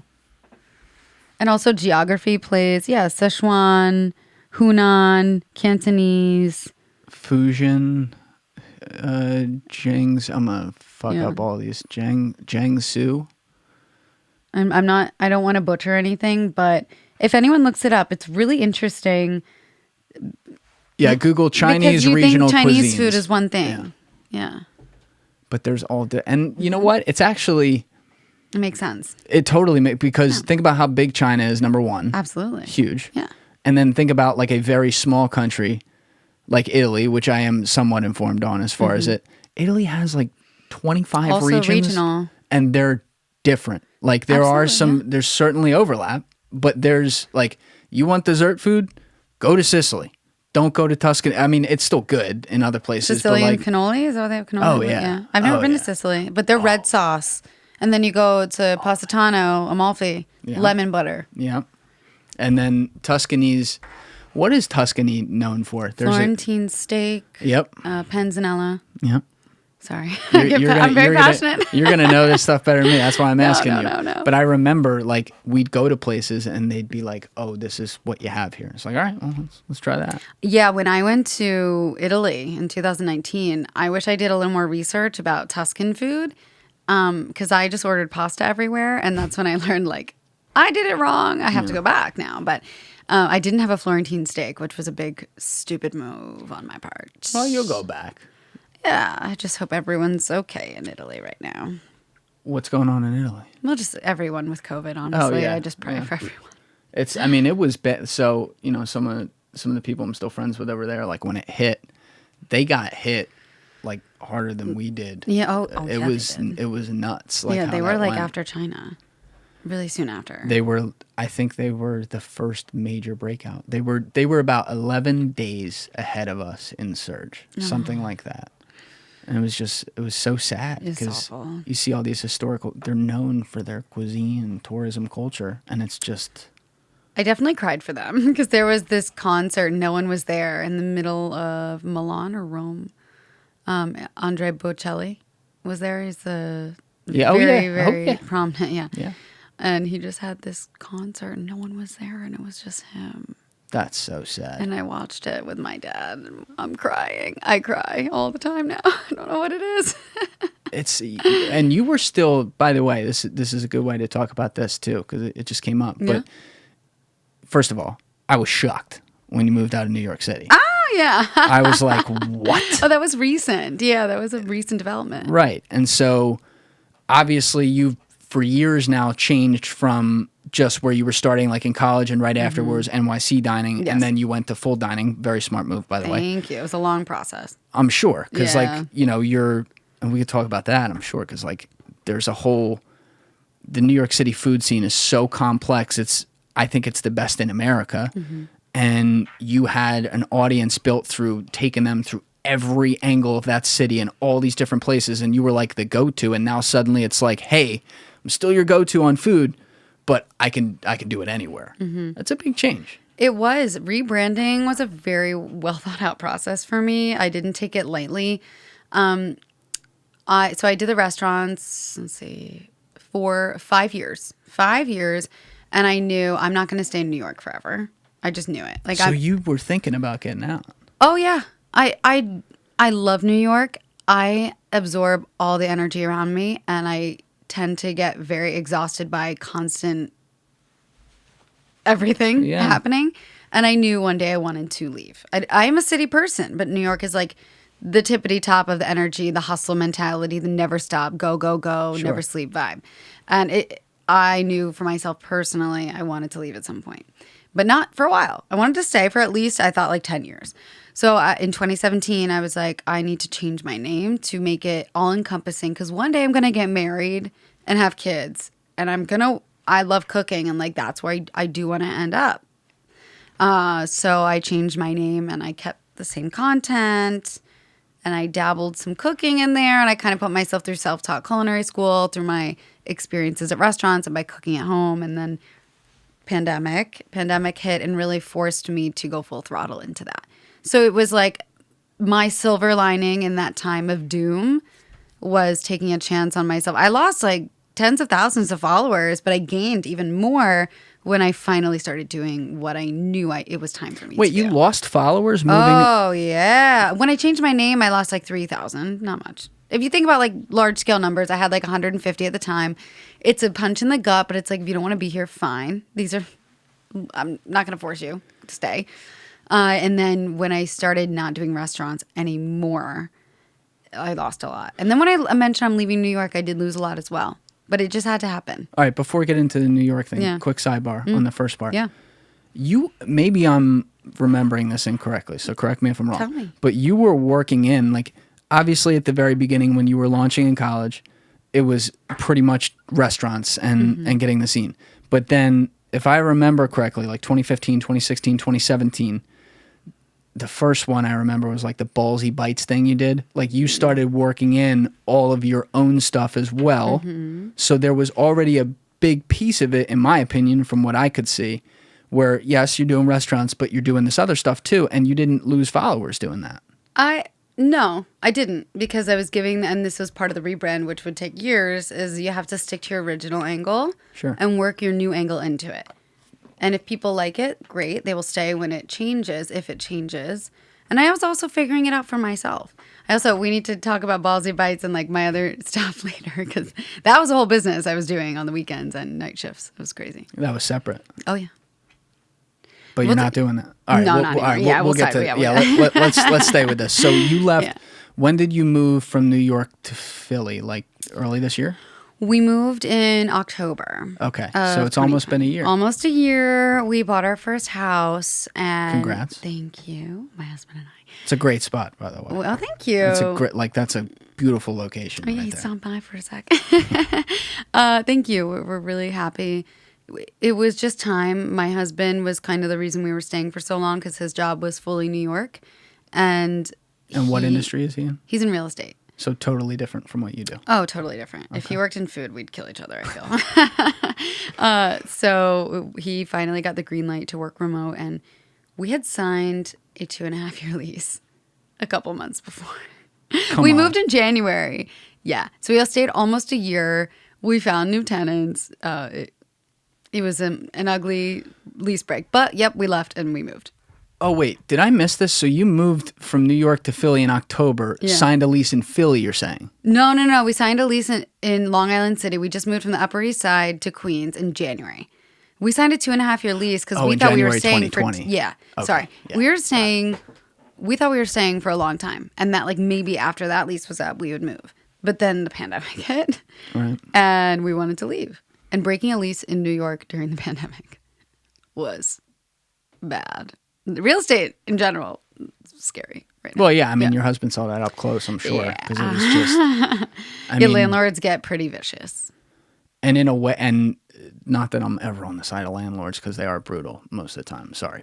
No, Sebastian's a landlord. He's a great one. I'm generalizing, but I'm sure your husband's great. But there are a lot of horror stories, and I know they're anecdotal, but I hear them so often. And New York is crazy because, I mean, let's be honest. This whole pandemic now, not aside, we'll see how it adjusts. Seems like it's adjusting back, but it's the highest demand neighborhood that and San Francisco was in the country, so they kind of can. Like you don't want to pay this, no problem. I got 12 other people that will. Yeah, but so many people left. Rents were at an all-time low. Yep. Yeah. So now it's readjusted, but the way I'm saying, like, I would probably understand a bit is because the amount of money that, the margins are tight because it's so expensive. The amount of money that they had to be losing with people leaving when their leases ended, and like the fire sale rates I saw people lock in, they were locking in like 40% rent number rates on stuff in, July 2020. And just for reference, the average one-bedroom walk-up, like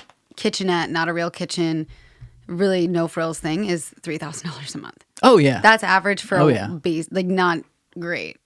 No doorman, no amenities, no nothing. So it was very difficult to leave. I remember like looking at the rates when I was out. I spent a lot of time in New York after college. I lived in North Jersey, but I was in New York all the time. All my friends were there. A lot of business was there. And I remember I would just like have a habit of if I was feeling like, I don't like to be too prying, but like if people were talking about it, I'd be like, do you mind me asking, what you pay here? And they would always tell me, and I'd be like, get the fuck out. Yeah. Like sometimes people would tell me and I'm like, damn, that's not bad. And they're like, yeah, but they pay the same. Yeah. Point to 2 other people. I'm because you're splitting the entire apartment. It's usually by a room if you have roommates. It's crazy. It is crazy. And now it's kind of back. It's back. Yeah. And we're lucky we found people to move into our apartment, which we got for a good deal for the same price. So we thought it was an amicable time to leave. Like we did our due diligence, but yeah, we So you had to find those people. Yeah. Okay. We offered. We just wanted to make it smooth, but it still wasn't a smooth process. Yeah. Oh my God, yeah, it was crazy. See, what I didn't know when you said all that though, I didn't know. I would have never guessed this. Like when I thought Skyler, I'm like Skyler, New York City. Yeah. Like that's what it is. And yet you were thinking about it for a while of eventually I'm going to. A long time. New York, I absolutely love it, and I'm inspired by it all the time. But I knew it wasn't the place for me to live long term for so many reasons. Financially, Like quality of life for me personally, I want a house. I'm going to own a house. And it's the hustle, go, go, go, go mentality for me. I absorb it and I get really exhausted. So I feel like it's a thing that happens though a lot with, we want to, like, I'm like that. I'll admit I like that. I don't mind it at all. But a lot of my friends feel the same way. Mm-hmm. And it's something I used to love it. Exactly. You come out, I mean, you were there in college too. So you were there during prime, like having fun years as well. But like you come out of college and you love it for a few years if you're in the middle of it. And then a lot of people are like, okay, I've done it. I'll live 30 minutes outside the city now. That's good. Yeah. Settle down. So I hear you. But were you guys, so you had signed a 2.5-year lease. So you weren't thinking about doing it yet. But then the pandemic hits. And I guess it was time. Yeah, it was brutal. Why would we pay what we were paying for we had a 2-bedroom because I was expensing for an office and a kitchen. Can you pull that mic in just a little bit? Yeah. We had a 2-bedroom and we were not leaving. And your kitchen needs to be your studio too. Yes. So that's like yeah. And then Sebastian started working from home and we called it. Yeah. And my sister-in-law is in Philadelphia. It's close to my family and we love it. It's the best thing we've done. And Philly's got a very underrated food scene too. Oh yeah. Any other city, there are so many cities out there that have great food scenes, and I just feel like they're all not noticed as much because they're not the hub, Yeah, New York is just, every culture is there. Mm-hmm. So it's natural. It's like, well, what are we going to do tonight? We'll have grasshoppers in the Mexican restaurant if we want to. Like it's wild. The diversity is what I love about New York. And so now, like a year in, everything you're doing, we said this earlier, but just to reiterate it, everything you're doing is now all in-house. You've moved totally away from the restaurant life, which, as much as sad as it is, also the pandemic took away that period. Like you couldn't do that. Mm-hmm. I could do it now if I wanted to, but I've learned a lot about myself. And I think as a business owner in the creative space, it's important to listen to what you like to do and follow your instinct and what you love, your creative passion, or else you're just going to half-ass everything. So that is why I moved to cooking. I love it so much more. And I love to dine out and be inspired on my own terms. I think that the other thing that's not being said here, though, like we talk about the energy in New York, it also had to be in any city, period, but especially New York, because it's like the hub. Like it had to be such a vibe killer being there during all of the pandemic. New York during the pandemic was really depressing. It's all about the energy. And when no one's outside, it's sad. It's solemn. It's just empty. I was there a week before the pandemic because I was in the city all the time. And like, we didn't know that was happening at the time. At least really? Like people were talking about it and I was like, oh, this isn't good. But when you went outside, like in New York, people were doing their thing. I'm talking until it was called. Yes. Mm-hmm. Yes. So like I think March 11th was the day where that was the day like the NBA shut down. And then suddenly it was like, oh, and now people weren't going on subways. But right before that, like week and a half before, I'm standing in Grand Central and it's Grand Central. There's a million people running around, having a good time. And it was surreal to me because then I wasn't in New York again. And I went back and visited in January. And everyone left. It was so scary. I mean, it was sad. It's like people who live there, you're there because it's such a vibrant place and full of so many characters and everyone. There was homeless problems, obviously, like rents are unaffordable, you have nowhere to live, and people are sick, and everything was just very sad. And scary as well. And you can do what you do. I don't know about your husband, but I mean, real estate is everywhere too. But you at least can do what you do from wherever you want. There's no. It's another reason I love the cooking aspect of everything. You really can do it anywhere and create anywhere. And you're not limited by your location. And you're not just doing work for yourself either, as far as like you're creating all your content every day, like for you and things like that, and you're working brands into it because that's how you make money. But you're also, and you've been doing this a while, I think. You were doing like the Snap Stories for Food Network like several years ago, and then you're doing work with Amazon. Are you doing any others as well, or what's the full story there? I consistently work with Amazon. I have something coming out with Food Network soon. I know, I'm so excited. And I've worked with Insider as well, Mashable. I host. So I host segments about different recipes, different food products, and this is not a part of what I do for my blog. And is that all online content, or do you do some of the stuff that is still on like the Food Network channel? So for the stuff I did with them, it was online and digital. I did help launch like new Snapchat stories with them. That's when Snapchat was a thing. And some YouTube series.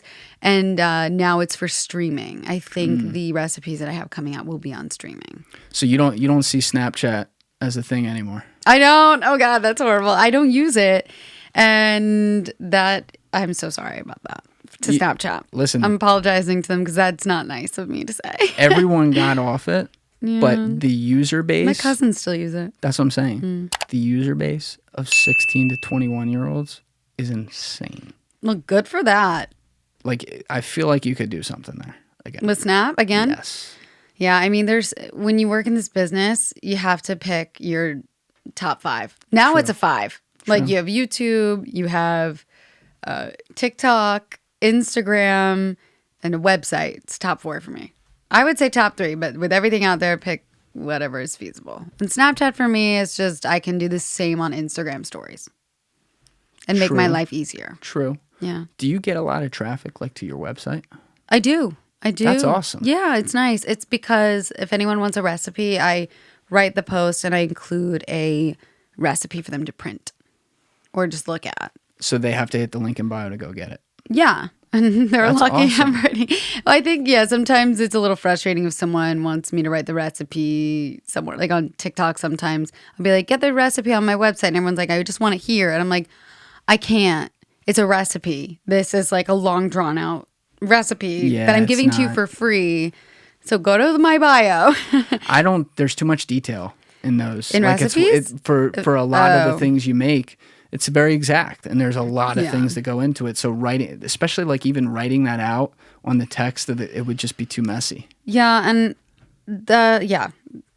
exactly. I was going to say something, but TikTok's also like it's a way different animal than Instagram. Yeah, it is. And I was Instagram only, and now I'm trying to understand TikTok. Still trying. You're good at TikTok, though. You know what's up. I'm getting there. You're good. But like, you know how with Instagram, you were in there for years just like boom, studying that? That's kind of what I've done with TikTok. Yeah. Like I spend a lot of time studying little things. It's like there are so many pages on TikTok that are right there and like no one's looking at them, but like 1 or 2 things they'll move up. But like yours is growing now. Like yours, since you and I connected on there, yours is actually moving a little bit, which is good. Yeah, something that is very important in the social media business is to not take it personally if like your content doesn't do well on one platform. My content doesn't do as well on TikTok, and I'm trying to still figure out how to make my edits better, make everything else better without losing my soul, like keeping it me, and to do well there. But yeah, you can't win them all. It's exhausting. You do the Instagram Reels though. Mm-hmm. How long are you allowed to do them? What do you mean? Are you time 60 limit? Seconds time limit on those? You can do 60 seconds now. However, I think for highest engagement, shorter is always best. Yes. If you could work that, like, because it's different content too. Like you're working in other things, but on TikTok, they're trying to do this like 3-minute thing on there, and they'll push some of that content. I like that for true crime and true crime only. That's 3 minutes. interesting. Yeah, I know. I don't know if you do a 3-minute thing, but I'd watch yours if you did them. I haven't. I've tried quickly. Yeah, I just like work. I wanted to end after a minute, except for true crime. Doesn't work. True crime, give me 8 hours. So like the actual case breakdown, like that kind of stuff. I want everything. I love true crime. What do you mean everything? I just want to know everything. I want to know backstory of everyone involved in the true crime. I want to know I want to know everything. I love true crime. It's bad. That's like, way different than food. This is interesting. Oh, do you know my hobbies? I'm like a weirdo. You didn't. All right, let's hear the weirdo hobbies. I love true crime. I'm also very into like spiritual things. That can mean a lot like of things. Energy. I love to read about the afterlife. I have problems. We've lost a lot of people in my family, and I think that's why that comes up. But I'm very interested in energy, manifesting, the law of attraction, psychics, mediums, watching content about that. Mm-hmm. Yeah. You didn't see that coming, did you? That doesn't surprise me. True crime probably surprises me really? a little bit, it's so oh my God. opposite. Sebastian will come home and I'll be chopping an onion and he'll be listening. It's like their ears were cut off. Their throat was slit. And I'm like, hi, honey, you want some dinner? No, I'll pass. There's nothing okay about, like, true crime is awful. It's not entertaining. I like to listen to it because I like to empathize and just understand. I don't know. I'm fascinated by it.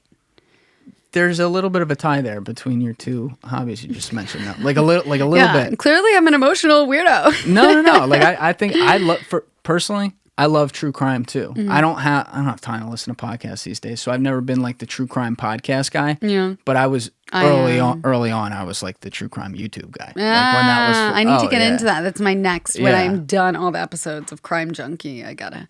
There's a lot of good stuff on there. Yeah. There's like even like bite-sized stuff, like 6 minutes going over a case. It's like, I think the connection with like morbid. Well, I mean, some people would say that, but like you mentioned, you're into the afterlife probably because of your own experiences and losing people you love, it's a wild thing to think about because none of us know. Mm-mm. None of us know. And you're trying to concept it and add meaning to life. And then on like the true crime side, you know, obviously you hear about the things people do and you're like, how's this even a person? But that's like the thing. You're like, I know it's a person because people have there's like, they're capable of great things and horrible things. Mm-hmm. And why is that? Yeah, I'm very interested in human psychology and how people think and how situations end up happening that are just so twisted.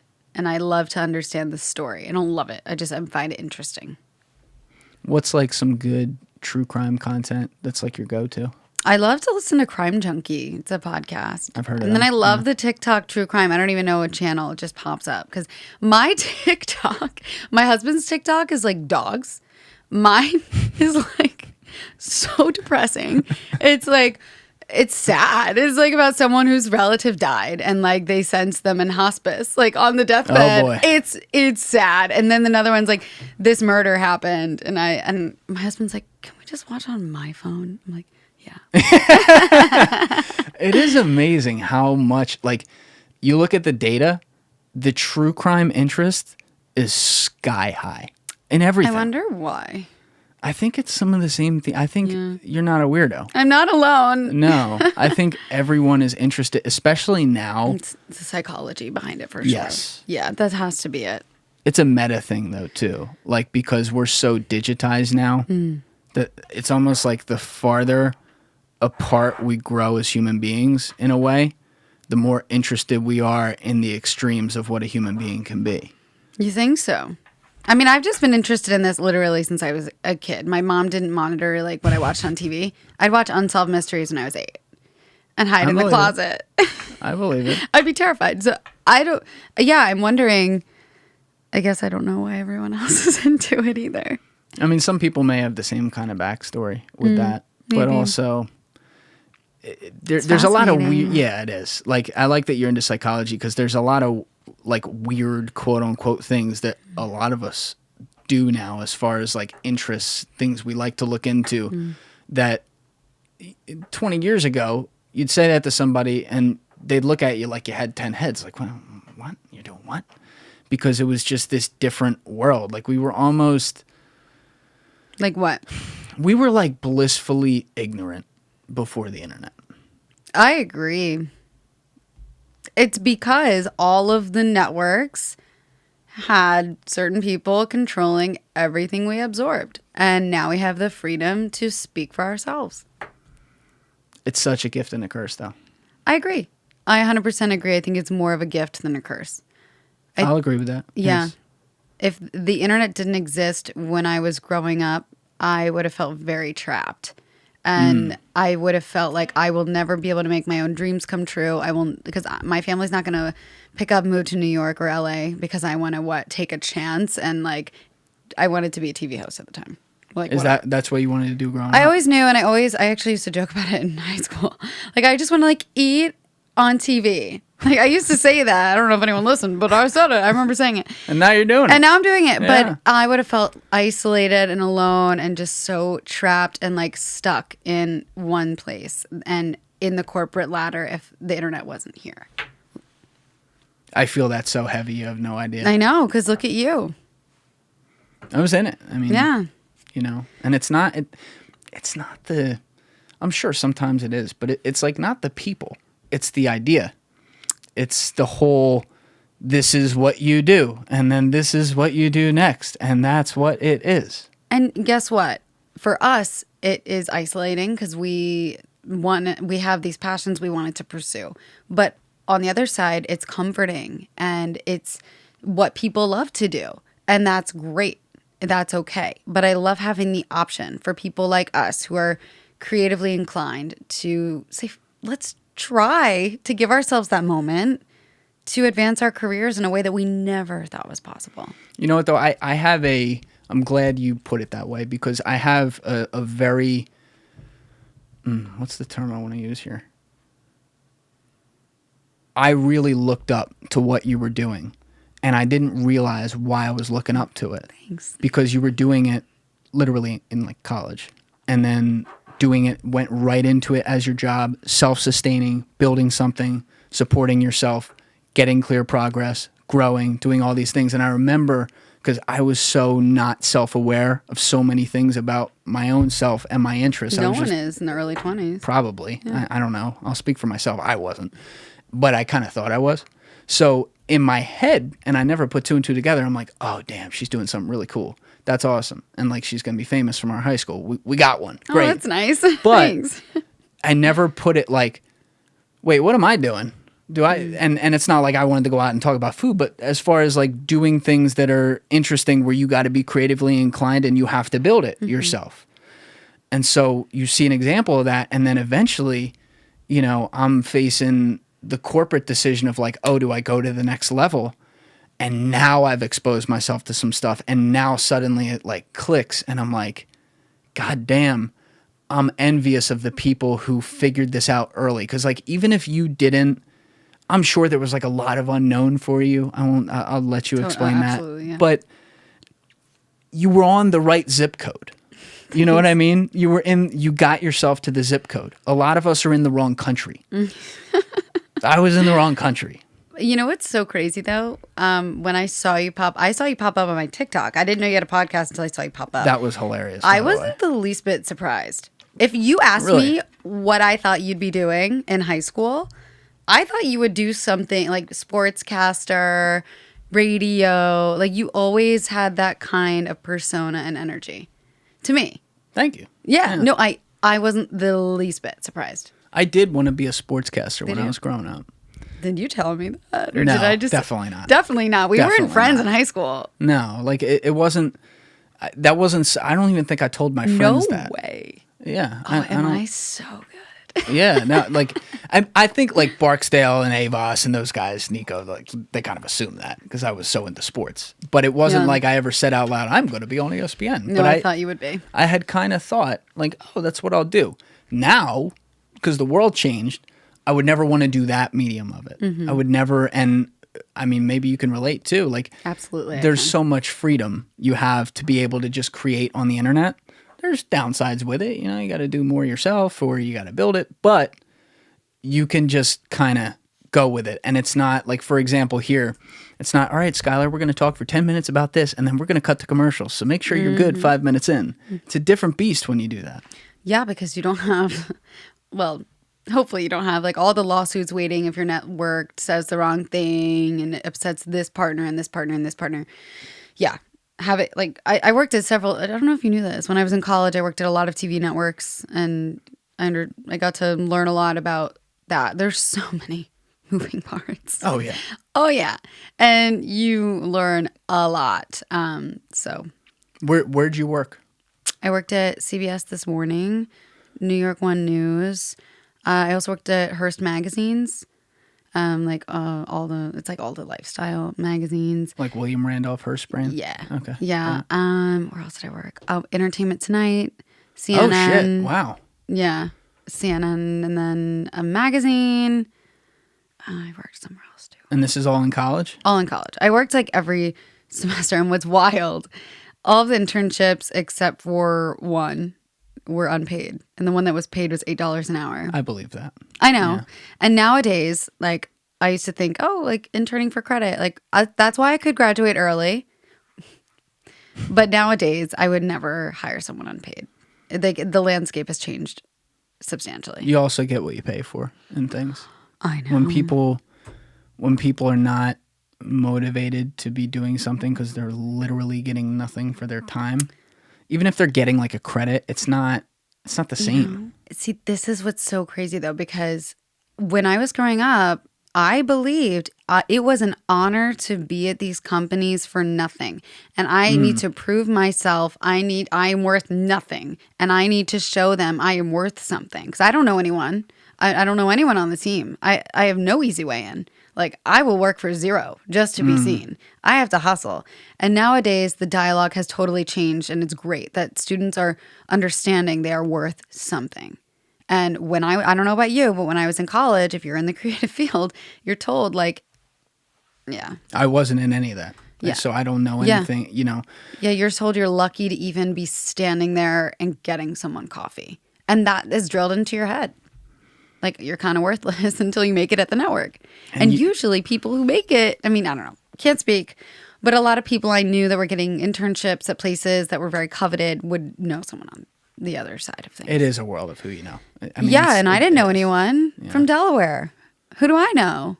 And I went to NYU with all these kids from LA and New York. Did NYU have pretty good connects though, I would imagine? It did, but when your classmates are very well connected. True. Yeah. But yeah. I mean, there's nothing against that. You take what you get in this life, right?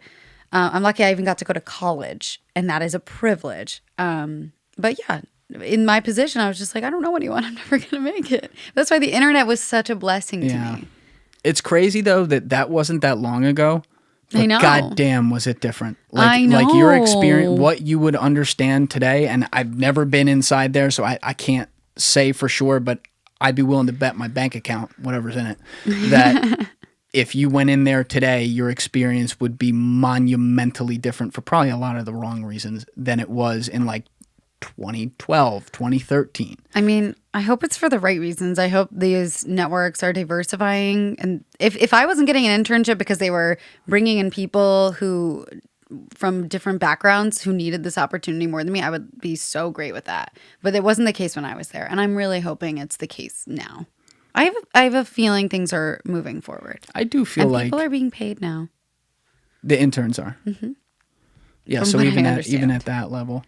But yeah, you were saying really early on in here about, maybe it wasn't even on the podcast, but you were talking about how, oh, I know what it was. It was like with the chefs and stuff, because people hate sometimes when someone breaks in through the internet or whatever. And so even though you did like the internships and stuff like that, you did break in building yourself and doing whatever. But I do think, and I sense this a lot, I try to put myself in other people's shoes, like looking what I'm doing here even, where you have people who went to school for this, went out and worked up the ranks of like a major network or something like that. And now you see the internet is disrupted so much, which is what happens in life. Certain mediums disrupt other ones and the game changes. Evolution. Right. But while I have no doubt there are some people who just don't have a ton of talent doing that stuff, there are a lot of people who are, let's just say, like in TV, in like traditional network journalism, who are so talented. Absolutely. And now are like, they're locked out because they didn't build on their own. And now like other people who were doing that, I understand. I'm not someone to ever express bitterness. Like I understand root for it too. people, but I get where that emotion comes from. 100%. I always understand. So there was this one instance with me, because I get it. And like, if anyone, like, I always felt like I'm trapped, like I'm never going to be noticed. And I'm trying so hard, I'm working so hard. And that's what these people feel. Everyone feels it. So there was this one experience I had recently, this male chef who is super talented and just very talented. I looked at his page, really very talented guy. He left a comment on one of my videos saying you're a fraud and or something, but it was like another word for fraud, some like slang term, I don't know. And cap? Wait, no. So this is it cap? Cap? It's definitely cap. Really? I don't know. Maybe. I'm going to educate you on some. I don't know anything, but I looked it up and I was like, why would he say this? And I messaged him because I'm like, I can understand why he might feel upset. He's like a real chef. So I messaged him. And in a nutshell, I said, hi. I side messaged. So this wasn't public. I'm not going to read the whole thing. But basically, I was like, your comment was pretty hurtful and very unnecessary. Not that I need to justify this. I've been doing this for 10 years, and I'm really proud of the fact I was featured on this publication. I really appreciate your work, and I think you are extremely talented. It's great, and I hope you have a great Super Bowl Sunday. I hope you can understand where I'm coming from. This was Super Bowl. That was so nice how you handled that. Wait, let me read you. Did he came back? Oh, I don't want to be annoying and like read all this tea. I'm in for the tea. I'm here. I said, I'm sorry, I gotta find it. Give me 1 second. So this was like a full-blown conversation. Yeah. And then, I said, what I love about cooking is that it's accessible to everyone, almost everyone. No one person who cooks, trained or not, is better than the other. All of us are fortunate and privileged enough to have access to food, can be an exceptional cook. That's why food is a universal language. That's why we all love culinary arts in the first place. I hope we can connect over that. He goes, cool story. I have no feelings on this matter, simply pointing out an obvious fact. I go, that's really sad. And he's like, it's absolute fact. People are better than others. And I'm like, yeah, sure. Okay. Maybe, like it's some things. But when you're cooking in the home kitchen, which was the content I was putting out there, there are no rules in your own kitchen. I'm not feeding him. I'm feeding me. And I think it's great. If you want to slice an onion in a certain way for yourself, I don't give a shit. So I was like, I hope you can be accepting that there is more than enough to go around. I think your work is incredible. You're super talented. And he goes, like the countless chefs who spend their lives working and killing themselves, completely understand that, while uppity white women with no expertise fake it to the top. Spare me. I'm not worried about there being enough to go around. I'm worried about the parasites who have done irreparable damage to the world of food. You don't want to have this conversation with me. And then he proceeded to call me a bored housewife. I've been in my business for 10 years.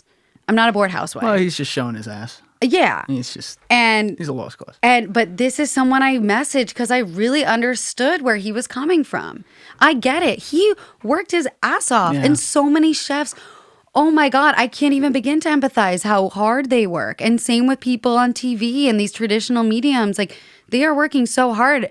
But just because anyone who's new comes in a different way, it doesn't make them the bad one. It's called an opportunity. If you have an opportunity, you're going to take it. If this guy who's now on a network TV. Oh, so yeah, okay. Yeah. Why does he need to be bitter then? Well, his following's not big, and I think he's just upset with this situation. I don't know. And I don't know at all, but if he had the opportunity, he would have done it. And it's like you said, maybe it's people being upset they didn't take the opportunity. I get upset I didn't take the opportunity to be on TikTok when they approached me a long time ago. I didn't do it. I had too much work on my plate. They approached me to like be one of their new creators, and I just like didn't respond. I regret that. But am I mad? When was that? Like 2018. Holy shit. And you know what? Like, that's my fault. And am I bitter towards people who have become overnight sensations? Overnight meaning like put lots of work into it on TikTok? No. Good for you. That's awesome. That's good that you have that attitude. Well, everyone really should. You know what? You're not alone. People didn't see it. I was on TikTok. When I say on, I worked at a corporate job. I didn't have an account. I was on there. I did side LLC. So this is when I was turning over, being very interested in content. I was on TikTok early in 2019. Yeah. And I remember seeing it and I was like, holy shit. And I called up everyone I knew, like in that 20 to 22 age bracket, who had a talent. And I said, stop everything you're doing and go there. And none of them did. It's because TikTok then caught, like the pandemic really helped TikTok. It caught and it went and it's whatever. I do think they had a perfect app. However, most people, you can literally go look at the biggest celebrities. They might have like 10 followers on TikTok because they didn't get on it on some of them, you know? No, a lot of big celebrities will pop up and everyone's going to follow. But like creators who are saying, follow me on this app now. Right. New apps are exhausting. Yep. And now I love TikTok, right? And yeah, do I regret it? For sure. But what, am I going to boo-hoo about it all day? No. Yeah, I think one of the things that definitely comes across with all this is that you have such an appreciation for all the different people across your niche. You know, not just exactly what you do, but the chefs and the people that work in it. And it's frustrating and it's relatable to anything in life where you take the time to have such a good empathy for even someone like that chef you were just reading the text on and where he comes from. And then even after doing that and being nice and handling it and demonstrating it, you know, there's still just complete kind of shutdown coming back. And like a part of me is, of course, you feel bad because he feels like he's worked so hard, as you said, and he's not getting the results he should. But you know, when people are being good people, I will never understand not having a sense of, I mean, we say empathy, but like just basic humanity in that situation. Like clearly you demonstrated you're not just some idiot behind a camera doing something, like you worked your ass off at this. He should be able to see that. You're nice enough to address his concerns, and then he still treats you like that. I don't know, that annoys me. Yeah, it annoys me too. At the end of the day, though, and a lot of people are like, why do you even take the time of day to talk to someone like that? And I always will make the time because if I can help one person understand a new perspective and educate them in any way, and instead of fighting, have a conversation where we can understand each other, I will take those conversations. And I always do. And like, sure, if you think it's a waste of time, okay. But isn't the whole point of having such a diverse community on the internet to educate one another and expand our horizons? So that's why, like, yeah, it annoys me, but at least I tried to show one guy who thinks he's better than someone like me that, you know, like, no one's really better than anyone else. And it doesn't matter. Like, you worked super hard. That doesn't mean you're better than someone else who worked super hard in a different way. And also the market is the arbiter of truth. It doesn't mean that you can't, like, if you haven't worked yet, like if you haven't blown up, you're not gonna. Like if you're good, eventually you probably will. But the market responds to what it likes. Mm-hmm. So if people like what you do, then that's judged as a value in society, regardless of how you do it. Mm-hmm. Now, are there people who take advantage of that and do things that are not positive to get attention? Absolutely. Absolutely. But I'm saying, like, it just surprises me when people are adding value, you know, because like in what I do here, the value I add is like we entertain, right? It's a form of entertainment, but it's pure entertainment. What I don't give people, and what I guess some of my guests sometimes do, depending on their expertise, what I don't give people is actual things that they then go in and practice themselves, right? So you're giving people, you're making up recipes. You're giving them ideas for food. You are doing the work for them. You're providing value. So if people see that as, oh my God, Skyler's got all these great ideas. I would have never thought of this. Now I can go do it myself. You've improved something that they're interested in. Thanks. Yeah. That's a really nice way to put it. I'm trying. Well, I think that's, I probably wouldn't have said this before I did content myself, but I think that's how, if we were going to do it at the macro level, that's how content breaks down. When you look at creators and success of creators, someone like a David Dobrik, is an entertainer. Mr. Beast, he's an entertainer. They make these amazing videos online that people enjoy watching. Even the Kardashians are entertainers. Exactly. Yeah. Whereas someone like my friend Johnny Drinks, someone like you, people like I know with John, when it's the same thing you would deal with when he puts up all these different drinks to make. It's not only it's short enough that he can put the things that go into it there, so he can put that on there, but they also show you how they make it, just like you do with food. Yeah. So people go, oh my God, I got a 60-second video to make this drink this weekend when I'm out. Yeah. Or when I'm hosting people, and they can do it. Yeah. What I like to think of for any culinary drink lifestyle creators who are providing something for people to take home and do at home, it's like a smaller scale magazine, smaller scale network, and it's entertainment, but just provided differently. Yeah, I guess that's a good way to put it. Like when I worked at a magazine, it's very similar. You have different editors focusing on different things, providing different stories, different recipes, different ideas for people to do at home, and that's really what you're doing as a content creator with a blog. You write the recipe, the blog behind it, and then you post the video of it. You're just providing that in a different way. And not to turn it around, but let's turn it around. I like saying that sometimes. I just turn it on a dime. But I keep on remembering. It just came in my head when you were saying that, because we've mentioned it a couple times today. But you were saying like back when you were doing the Ballsy Bites. Oh, yeah. First of all, tell people what that is. And secondly, that you were saying that was its own separate business. So you had that as like, that was a different platform. Yeah. There's a lot that I've done. And for anyone who's looking to start a business in this space or any space at all, like what you learn the most from is mistakes. If you're not making mistakes, you're not. You're literally sitting and doing nothing. So I've made a lot of mistakes running my own business. Yes, I had this blog. I was doing it full time. And I developed a product called Ballsy Bites. It was these rainbow tie-dye cake balls. I put myself through self-taught pastry school by reading a textbook at home. I taught myself how to bake. And it took me a year to develop the recipe. And I really wanted to create a product. I was like, not only will this be great to establish some credibility, which a lot of people don't even realize. Like, no one gives me credit for it. But I love this product and I want to do this. I want to learn something new. So instead of making this, which running a baking business is a full-time job, I made it a side job. I developed the recipe, and with this, there comes a lot of things. You have to get packaging. You have to learn you have to get your food handler's license, so you have to understand the hygienic rules that goes into operating a kitchen. You have to rent the kitchen. You have to pay insurance. You have for safety of yourself. You have to rent the kitchen. Which is so expensive in New York. You have to rent a commercial kitchen. So I cannot develop a product in my home kitchen because it's unsanitary. There are some rules around it, but I was melting chocolate and that did not meet code. So I had to go rent a kitchen. So what I did... Who legislates that, by the way? State of New York. I think it's state by state. So it's a cottage rule, I think. So that's probably like a 15-page code, just that one. It's a big deal, yeah. I mean, it would save so many business owners money, but that's a side note.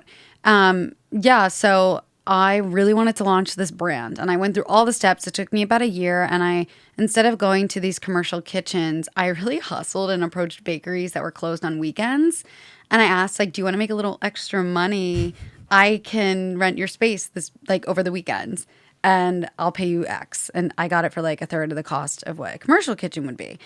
So I started this business on the weekends. I was working 5 days a week, and then I was working twice over the weekend, and I would bake these rainbow tie-dye cake balls, package them, take orders online, hand deliver them, and ship them all myself. And I didn't realize you would hand deliver from orders online? My first time, I did. Because I would like go around the city with them, but then it became too much. I was like, what am I doing? Oh, so it was only people in the city ordering. At first. Okay. That was so like at first I was hand delivering, and then I started shipping nationwide. It was such a journey figuring out how to start a food product, and it lasted for like 2 years. I then switched from weekends to night shifts, so I would work from 9 p.m. to 7 a.m. and that would be 3 days a week. Yeah, and I thought that was a side business, but I was doing that at the time where TikTok came out, and that's why I was like, I didn't have time. So that's one business fail I had. It made money, minimal money. Just wasn't worth the time. No, and the product is amazing. I want to bring it back, but I'm so glad I made that mistake and like totally learned. I learned everything about how to have your own food product and create something awesome. Did you have to learn? I don't know how this all works. If it's like different across different types of food or like when people are expected to eat it based on when they order it. But did you have to work in like preservatives and stuff like that? None. No. So it would stay fresh. Yeah, every week I would take orders and prepare those orders the night before they would go out. They were all fresh. I know. Yeah. That's a tough turnaround. I'm 23 thinking like, oh, I used to go out really late. Like, I'm fine. I'll just like, I didn't have time for friends. I had time for nothing. And that's another thing I've learned through all of this. Is like, if you don't have time for anything that you really, I don't know. I mean, I really wanted to do that. I wanted to hustle. I wanted to work my ass off. But you're not really succeeding if you're burning yourself out. Right. That's the number one thing I've learned. So that was mistake number one. I'm going to tell you about mistake number two. You didn't ask, but I'm going to tell you about it. Let's go. So I started a media company in 2019. Did you know this? Maybe, but it's not ringing a bell. So I definitely saw a post somewhere along the way where you said it, but I don't remember details or what it was. This is a total fucking fail. So I started in 2019. My idea was to do marketing, Instagram marketing for other companies. I had 2 clients. One of them was a very well-paying, high-priority startup. And I had to hire someone. And we were on like the shortest timeline ever. I had to hire my first employee. I had to reincorporate as like instead of an LLC, an S Corp. Very complicated. Was this for food only or? No. This was also another thing. And my own social media brand would technically have been a client of that media company. Got it. Yeah. So I was like, I'm good at social media. Like maybe I can make some extra money. I can hire someone and delegate. Like it won't be as time consuming as I'm thinking. I mean, the client was extraordinarily demanding. And I hired my first employee. I had to do it really quickly. So a lot of moving parts happened so fast. And I started this business once again, but I didn't think it through. I really committed and it was horrible. Like I never want to start a business again. It made money. That made money, but it was bad. And that's when I realized this was before 2020. I literally dissolved that company in September of 2019. And after that is when I finally committed to what I love doing. I know you didn't ask me that, but I feel like it's important if anyone does get into a field that they love and they see like, oh, I'm good at this, I'm good at that, try it. If you suck, always have a backup. And if you fail, that's a great thing because you can learn more about what you do like to do. Provided you learn from it. Yes, absolutely. Exactly. Every failure is a learning opportunity. Exactly. Because there's people now who kind of bastardize that because it is so important. But people will bastardize it and they'll make the excuse of failing ahead of doing it because they're not going to do anything different. They're just going to be like, well, if I try enough times, it'll work. And it's like, no, you need to adjust. And like, it's clear you changed actions as each of these things happen. I learned about myself. I learned like, why have I never really believed that I could actually cook full time? Every time I was running my blog, I was doing the restaurants and the cooking. I never let myself fully cook. And then I had Ballsy Bites on the side, and that was just like fun. Then I had the media company because I was so scared to fully commit to this new brand change. I don't know. I was just scared. What, are you talking about going from restaurants to cooking? I was scared, right. And I started the media company on the side, and it was stupid. I learned the most. It's time. And you were hitting on that with like the balance in life. But like, I think I don't know if you said this, but I'll have this takeaway and then tell me if I'm wrong. But it's also, you kind of have to make a choice. Where are my priorities? And the farther you spread yourself thin, the more problems you're going to run into. If you are, look, I don't know how Elon Musk does it, running 6 companies. He has help. He has a lot of help. Exactly. But still. Yeah, I know. Still. I don't know how they do it either. But he's also there's one Elon Musk. I'm not saying there can't be someone who ends up having that ability, but A, he took many years to get there, right? And B, he's Elon Musk. So now look at all of us, which is pretty much any other human being alive. We're not that. And you start to realize, like, I even think about it with this. If I had to run a business on the side of this would never work. Yeah. Because it's also like creative work too. You know how it is. You got to, when you're making something, you're not just making it. You're like, how does this look? What am I doing? It's a full thing, a full day's work. Something I really have learned. When I was getting into business, this idea of the girl boss was glamorized. I don't know. Have you heard about a girl boss before? Girl boss. I mean, it's like, the name of a book, but there's this overarching idea that a woman as a CEO needs to be stone cold, have no time for family, and needs to be like not nice to people. And it's work, nothing else work. And like, I believed like that's what I need to be. And I started my media company. I was like, I need to be this way. And I quickly learned like, we need to stop glamorizing this idea of being a CEO, meaning you treat people like dirt, you nickel and dime them, and you try and it's all about money, it's all about work, and that you don't prioritize family. Like this idea that a CEO is just obsessed with work and nothing else needs to change. It does. And what's a healthy company is when someone's prioritizing. Your employees will only be happy if you're allowing them to prioritize what they want on the side. And as a CEO, you're not going to be happy if you're not prioritizing your own needs. You're human.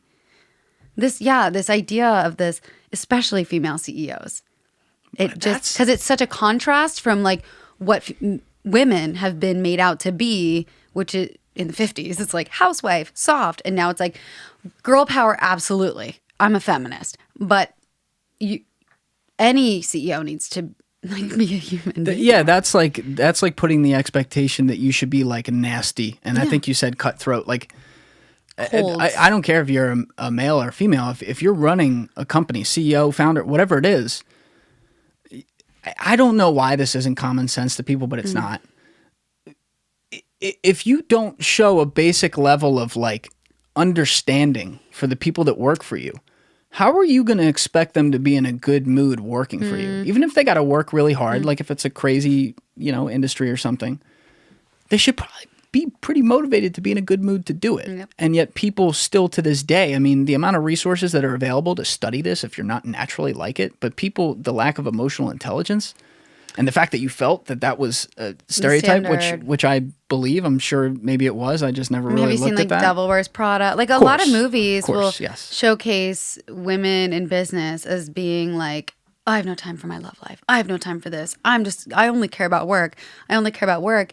And in reality, how going through all these business fails and like changes, ebbs and flows has taught me the best success is treating your people well, building a strong team, and making sure you are always satisfied with what you do. And you cannot be satisfied in a state of burnout.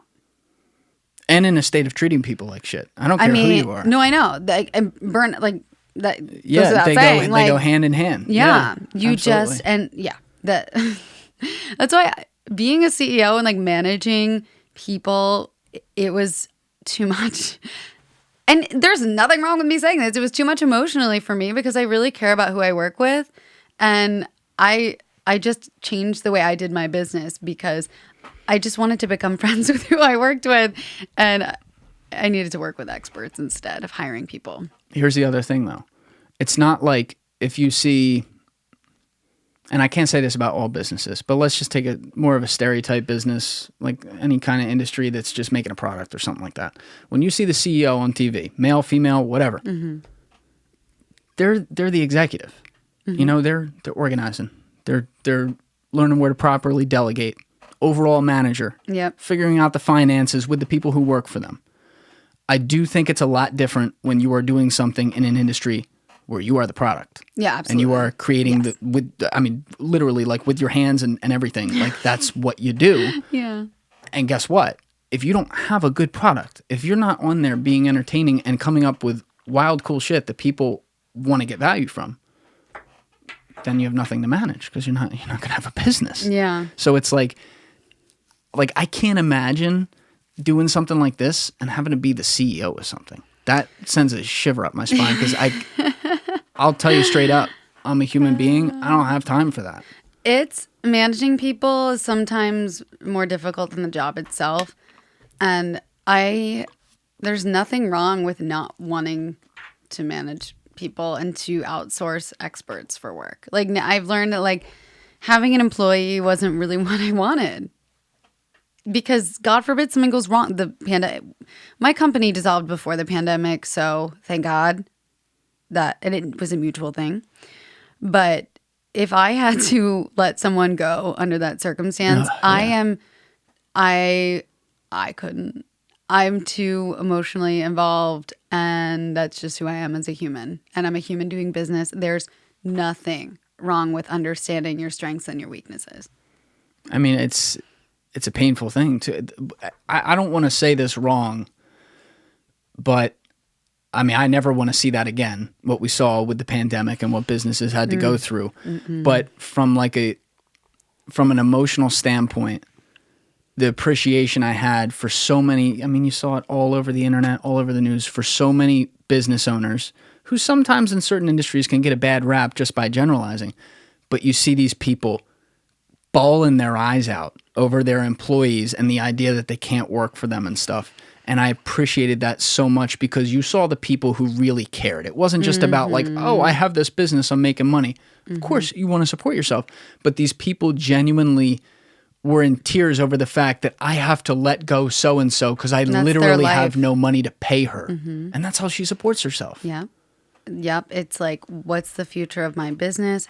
I'm hurting this person's entire livelihood. Where are they going to live?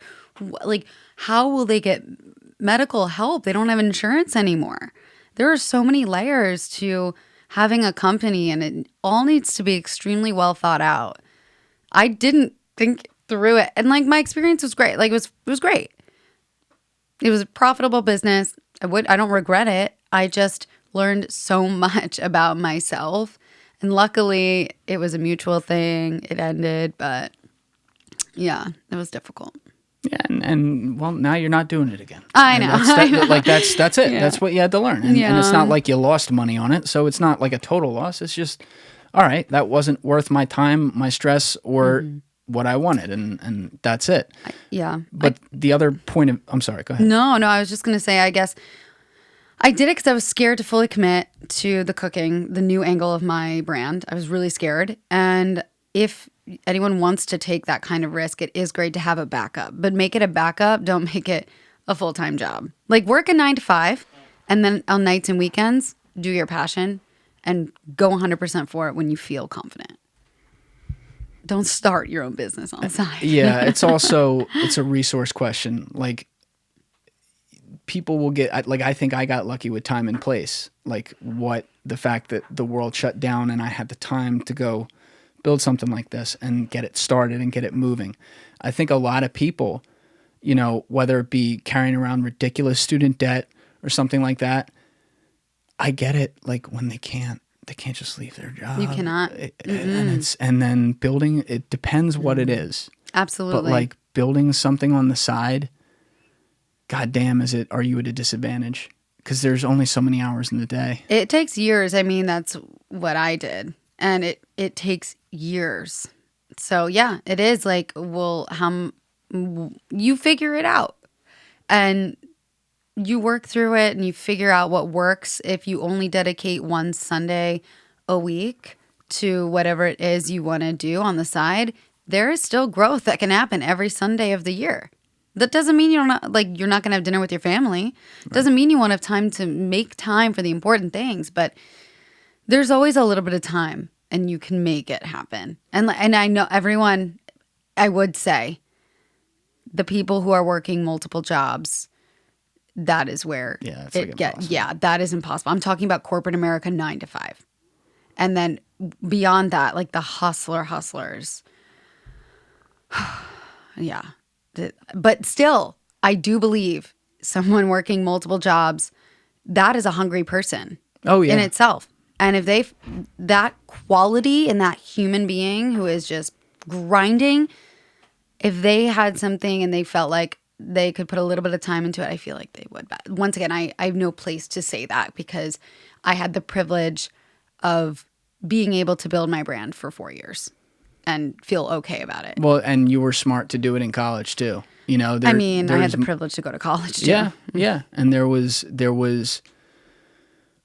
I think there's a degree of less life responsibility when you're in there and some extra freed up time that frankly very few people use and leverage. So I think that was really good that you did that, because who knows, if you hadn't done that, the chances of you just like living in New York and deciding day one to go off on your own, it was probably a lot lower. You know, if you graduated college, it's like you're probably not going to jump right into that. I used to worship TV networks. Like, I wanted more than anything to go to a network and to work there.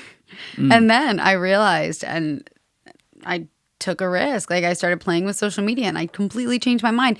Even to this day, it is a goal of mine to have a show, but it's like not as much as a priority. I would love the help. Like, I don't want it to just be me producing anymore. I don't really care where the show would live, but I used to want to just be at a network. I used to worship that. That, first of all, I think that's going to happen for you. Oh, thank you. And secondly, let's manifest it. you're gonna, well, yeah, you love manifestation, so that's good. But you're also gonna do it, but you're gonna do it online. It's gonna be through something major on. I mean, the dream would be that like you got so big, you just do it for like Skyler Bouchard Oppenheim TV or something. Literally, like that'd be amazing. YouTube. Exactly. But exactly. But hey, don't manifest the wrong thing. No, I know. See, there you go. You believe in it. But either way, like, even if it's like Food Network, I got a big channel there.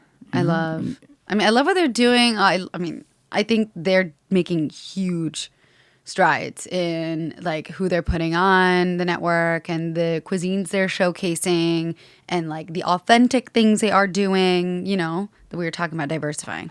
I'm so excited. I am going to be a part of a few things with them. No, I don't know, and I know can't. that's like off the record, so I can't. I won't ask. I'm so high profile now. No, it's like 4 recipes. It was a branded thing. Okay. Yeah. But I don't know, like, again, I wasn't growing up watching the Food Channel. You know, I was an ESPN guy, right? So I don't know how much of what they're doing, like I know they have a big presence online, but how much of what they're doing is now laser focused there with a lot of resources away from the actual TV, or is there still a major amount of resources going into the TV? I think major. I mean, a lot of Middle America, I don't know. I do not work for them, so I'm not sure. I do think the majority of their audience is Middle America, and they still do really well on TV because you have the tried and true talent that people grew up with. And then I think they're taking more risks. Once again, I'm not 100% sure. I don't work there. But it seems they are doing things differently with Discovery Plus, which is the new streaming platform, and that has other shows on it that seem to skew a little younger. Yeah, and it's also, I forget about this, but the international audience too. I don't know if you can get it internationally for Discovery Plus. I don't know about that. Yeah, but I I'm don't think saying so. like on the networks, like Cake Boss, for example. Oh. He's friends with my boss who I worked for. Oh, no way. He's like, he's in all these countries. I forget the number, so I won't say. For his show? Oh, yeah. It's a lot. Nice. But like, I don't know about now. I would imagine it's still the same. But as of like 5 years ago, he'd go to Brazil all the time. Because like when he goes to Brazil, he's the guy.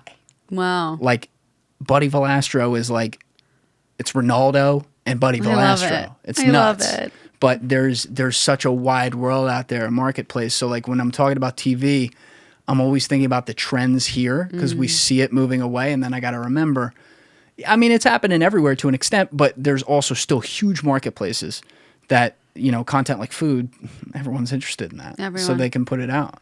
Yeah, absolutely. I'm curious to see like where everything goes. And like it just keeps getting shorter and shorter. Content just keeps getting shorter and easier to absorb, and it's very interesting. I heard Bill Maher say something. This was a couple years ago. He was on Joe Rogan, and he was talking about content, and I never thought of it this way. but he put it so perfectly. He's like, content is in this weird place where depending on what you're doing, it's getting shorter than ever before every day, and it's getting longer than ever before every day. And I was like, what? And the way he explained it was that if you're talking visuals, it's getting short. Like, and this is before TikTok like blew up, and he saw it. You know, he's in it. He's like, it's getting short. Like you can't expect people to sit down and watch a show. He's like, some people do, but that's not where the majority of your audience is going to come from. He said, whereas what you're doing, Joe, it's audio. People can throw it in their ears and they can go about their day. Oh yeah, I do that. I love if my podcast isn't an hour of true crime in my ears. That's what I'm saying. You got true crime. Yeah, while I'm chopping and doing my mise en place, then I'm kind of mad if it's just 20 minutes. Exactly. And one along. Yeah, you're absolutely right. Exactly. And there's a shortage of that, believe it or not, in certain lanes within like podcasting is one example. But if you're talking things that people have to put multiple senses on at the same time, and it's not just like ears and intuition is in a sense, but you know what I mean? Like if they're putting their eyes and ears on it, now we're talking like, hey, if you That's a real commitment. If you can win in 10 seconds, win in 10 seconds. And you can make just as much money. Oh, yeah. Oh, the money that's... And it depends what your account is, but I'm always asking people about like their monetization because I'm interested because there's so many different ways to cut the cake. I don't know how comfortable you are talking about that, so we don't have to totally do that. But we can talk about it. I probably won't disclose like rates and stuff. Okay, that's fine. Yeah, but... When did you... Here's a good question. When did you get... So you were building it in college and then you went off on your own right away. So you had some monetization by that point. And what was that through? Because you mentioned, I think, on the podcast, it might have been savings. before, but the restaurant was not, you weren't getting paid by restaurants. No. I was starting, when I first started, I started making a little bit of money through brand work. I'm talking, I probably made $30,000 my first time doing this, and which is equivalent, not after taxes, but similar to what I would make as a PA Sure. at a network. Probably $5,000 less, but I was trying my best. I would, at this point, make like a couple $100 per post. Like, but it was like a photo. That's pretty good at the beginning. Yeah. I mean, I did have over 100,000 followers, and the amount of work. This is before people understood the amount of work. Before the market really became a place where brands wanted to be. And I didn't have anyone on my team. So I was like, $200, sure. Then I had, I guess I'll talk about rates in this sense. Then I had a larger brand come to me and offer me $2,000. And I was like, wait, like people are doing it. Like, is this real now? Like, can we do this? So it was kind of all over the place the first year. And as more people got involved, I think brands were putting more money into it.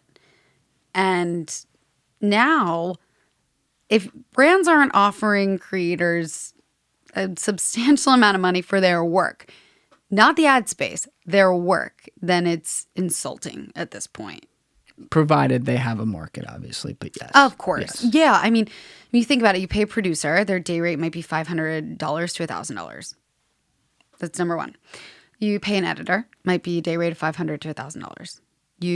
If you are doing an ad for food, you might hire a food stylist, $500 to $1,000 a day. All right. Food stylist. Food stylist. I'm uneducated. Tell me that. No, it's a real job. And it's very, very, very popular. So this is people who know who usually have a culinary background. They do, but I meant culinary school experience. And they prepare all ingredients plus backups for these shoots. They make the cheese extra cheesy. They know how to toast just the edge of the bun with a little blowtorch before you get started with your shoot. There are usually, for like large scale productions, 3 swap outs ready to go. So like if this cheese dish got cold and I had to scoop it, swap out another take, swap out another take. Wow. And that is a team.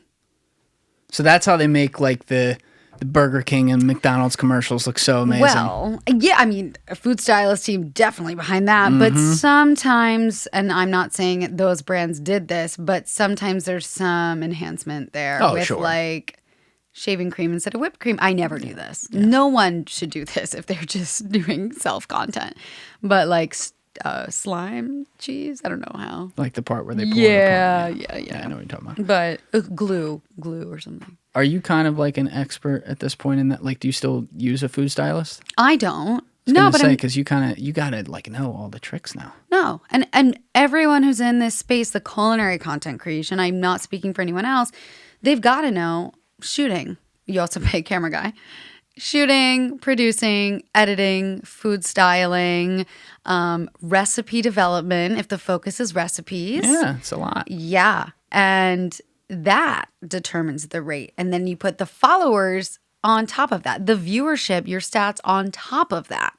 God, that's so I'm just thinking about it, like I'm picturing it in my head because I do this now. It's like I try to see how other people in different spaces do it. That's important. But like the ingredients part alone to make the meal, I mean, if you're testing the smallest things, you got to run through this a few different times because, oh, that didn't work. All right, I got to try this. And now it's like, I'm sure you can do multiple at once, but you're at some point starting from scratch on some things.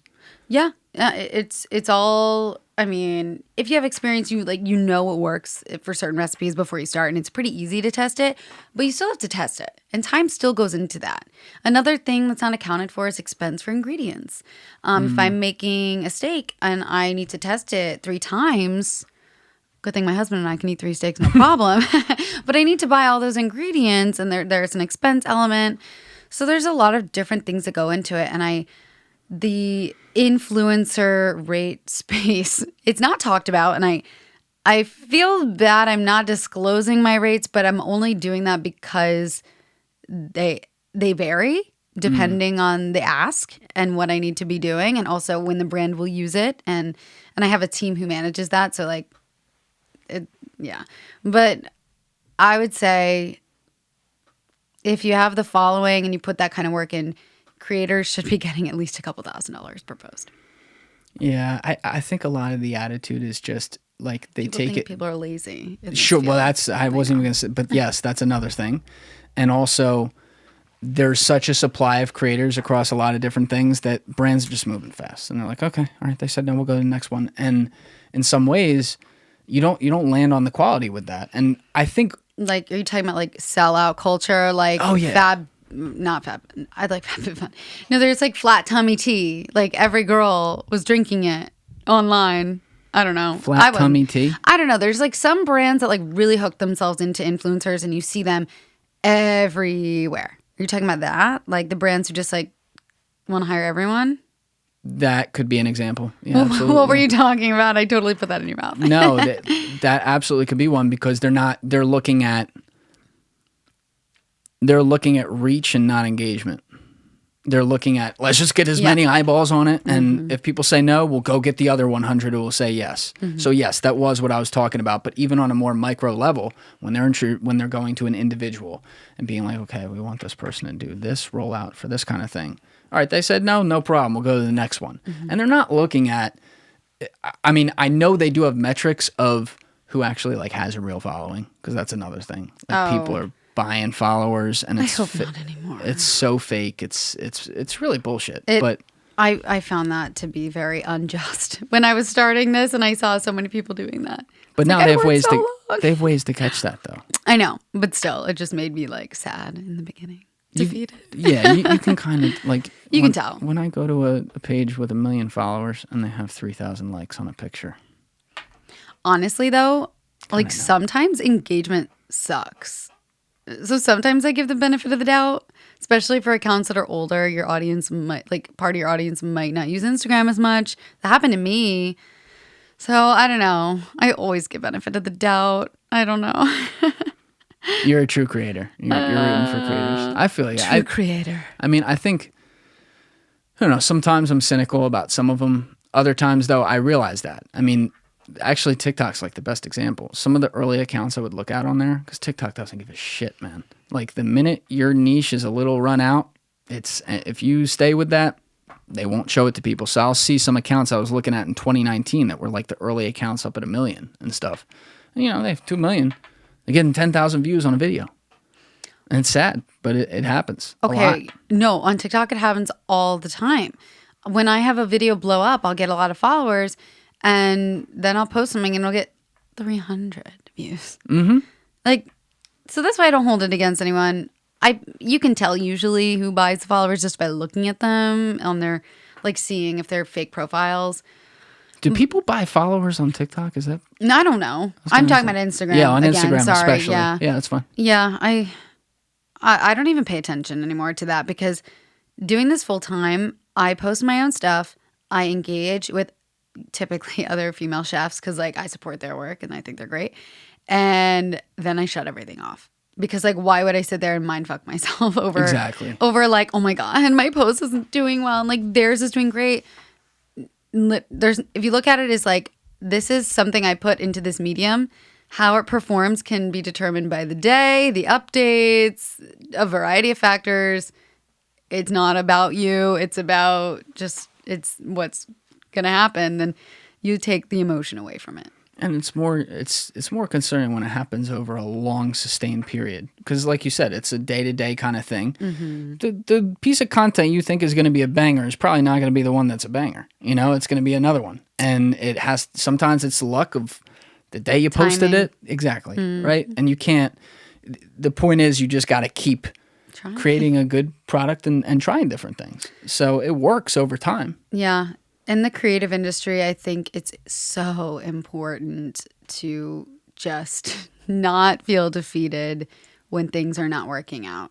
Even if it's months, if it's years, if you really believe in what you're doing, adapt it to what you see is doing well, or maybe find a new angle, but keep believing in yourself. Very cliche, but it's true. Because so many people, I feel like you start and then you evolve. Once you get the ball rolling, you change the path a little bit. Yeah. I think another thing, though, and we haven't said this, but you do a really, really good job of this, is obviously you're there for your niche and to add value and whatever that is, but you got to form a relationship with your audience. And it's a weird thing because it's very unnatural. You're forming a relationship on the internet with a bunch of people you don't know at mass scale. But there's a part of it that's weird because you're, like, sharing your life and, you know, some things maybe you don't want to. But the people who have a good balance of also showing that they're a human and they have things going on and there's good things, there's bad things, and they put it out there, those accounts I appreciate a lot, and clearly a lot of people do because it puts that realness behind it. It's not just this person posting content about whatever and very quickly, but you work in a lot, and I know you have your personal page too, but, like, even on your regular page, I think you work in, like, parts of your life as well, like on the Dining with Skyler page, and talk about, like, what's going on, your personal life, and that, you know, there's a person behind the person putting out all these recipes every day. And I got to imagine, I don't know this because I'm not behind the scenes like you, but I got to imagine a lot of the people, whether they were day one people or people who have kind of come on board in the last year or two, they appreciate that because even if you don't know them, you know, they kind of know you. It's really funny. Thank you, by the way, for saying I'm good at that. I try and keep, like, all my personal stuff that I do post on Dining with Skyler kind of food related. And then for the people who really want to know more and, like, really personal stuff, I have a personal account that I also post about everything else on. But it's funny because when people will stop me if they see me somewhere or, like, say hi, I'm, like, not trying to be like, oh, they stop me and say hi. Oh, you're a big deal. No, like, I had an event, a women's business networking event the other week, and a few people from Instagram were like, oh, it's so creepy. I know you, and, like, it's so weird. I know that what you did, like, last night. And I'm like, first of all, it's not creepy. Like, I'm so grateful that you care. Thank you for showing up, and thank you so much for caring because you give me the opportunity of a lifetime. And it's not creepy. Like, so if you follow anyone and you think it's creepy or weird that you're digesting the content that they put out there, it's not. That's why we do it. You know? It's also been a while too. Like, I don't find that, like, 5-6 years ago, yeah, I'd have said, hey, it's kind of weird. Yeah, you know, but normal. Now we're so used to it. It's like, I don't like the people who are just constantly, you know, attention whoring out there for everything. And that's not what I'm talking about. I'm talking about the people who are humans and are just, well, everyone's human, but like some people portray differently. That's what I mean. Like portraying, like, let's not put on a front here. Yeah. But there's an aspect to that, and it's not even something that I'm naturally comfortable with myself. I'm forced to do it because I talk with people on here. So people want to know, like, they can. You're very vulnerable by doing something like this. But I wasn't naturally like that. I kind of just had to be like, all right, Julian, just do it. And then eventually you'll forget you're doing it. And we got there. But I appreciate the people who do that over the long term and actually, you know, are willing to maybe even like set an example for people. I'm not saying that's why you do it, but there's got to be a lot of people out there who like you and maybe they don't want to do exactly what you do, but they're interested in opening up their own place, right? And they're going to promote that on social media. So they're like, okay, well, Skyler does a great job promoting food on social media. Let me go see how she does it. And then they take that as an example. And it's almost like you create a little army of people who can then go do cool things for themselves. And they got to appreciate that. It's a community. Yes. The creative space online is totally a community. It's either who I engage with, it's like full on consumers of content, making the recipes, like really committed. It's just viewers who are just like, who like the inspiration, or it's the other. Like, I want to create too. Like, I want to make recipes too. Like, those are the three categories of people. To sum it up, not like I'm categorizing everyone, but that I notice on Instagram. It's a cool thing too, because you've seen it over like a long haul. Yeah. Oh my God, I'll never forget the first time someone stopped me in New York, and I was so hungover. I was 21, and it was like such a small scale. I was like hungover, getting a smoothie, and this girl stopped me, and I was like, no, no, not right now. No, I was just like, no way, she knows who I am. That's cool. Yeah, I was embarrassed, but I was also like, shit. What did your family think of this? Like when you jumped into it? I'm so grateful that my family is very supportive. At first, I mean, I grew up in the world that we used to live in, where it's like you go work at a network, you do it by the steps, by the book. So my parents were more like, were thinking I should do something like that. But it was random, right? I graduated early to save some money, and my parents took me from college. Yeah, I graduated early from college, and my parents took me to Florida. Random. We went to dinner at this place, Boulud, and Danielle Boulud, his restaurant. What was that thing you said earlier? The bird thing? Oh, foie gras. No. The bird and the egg thing? Oh, Balut. I was going to say, is that... Boulud. Daniel Boulud. Boulud, I think. All the French is the French. No, I'm forgetting. Either way. All right. Daniel Boulud in Florida. You were in his restaurant. Yeah. This is right when I graduated early. My parents were still a little skeptical about what I was going to do. They were like, are you going to apply to like networks? Like, what are you doing? And the chef came out because I posted a photo, but like I didn't even tag them. Like I don't even know. Oh, so he followed you. Yeah. And he was like, hey, I just really want to thank you for coming to our restaurant. And they gave us a free dessert. And my dad was like, what? So did you hand him 100 under the table? No, I swear. And I was like, I have such imposter syndrome. Sometimes I feel like I am not worthy. And that was one of those moments where I was like, oh my God. That's the universe telling you something. Exactly. And that was definitely meant to be in that moment. And that made my dad kind of realize, okay, this is a thing where she's really getting recognized, and I'm not going to poo-poo her for taking a risk. That's awesome, though. Because like even if your parents, like, they're not in that world, maybe they don't get it, but then they see, okay, all right, this isn't fake business. This exactly. And what's so funny is even up to like a year ago, I have a huge extended family, and like a lot of people would be like, so what are you doing? Like, are you like making money? Like, would you have another job now? Like, what are you doing? I'm like, I'm doing this full time. It pays very well. Like, fuck. And no one believes it still. But all these years in, they're still... I mean, it's older people. I get it. And it's like, oh, so what are you? You are a TV host. I'm like, yeah, that's it. That's it. What That's all I do. TV on Instagram. ABC 1, 2, 3. That's it. We'll call it that.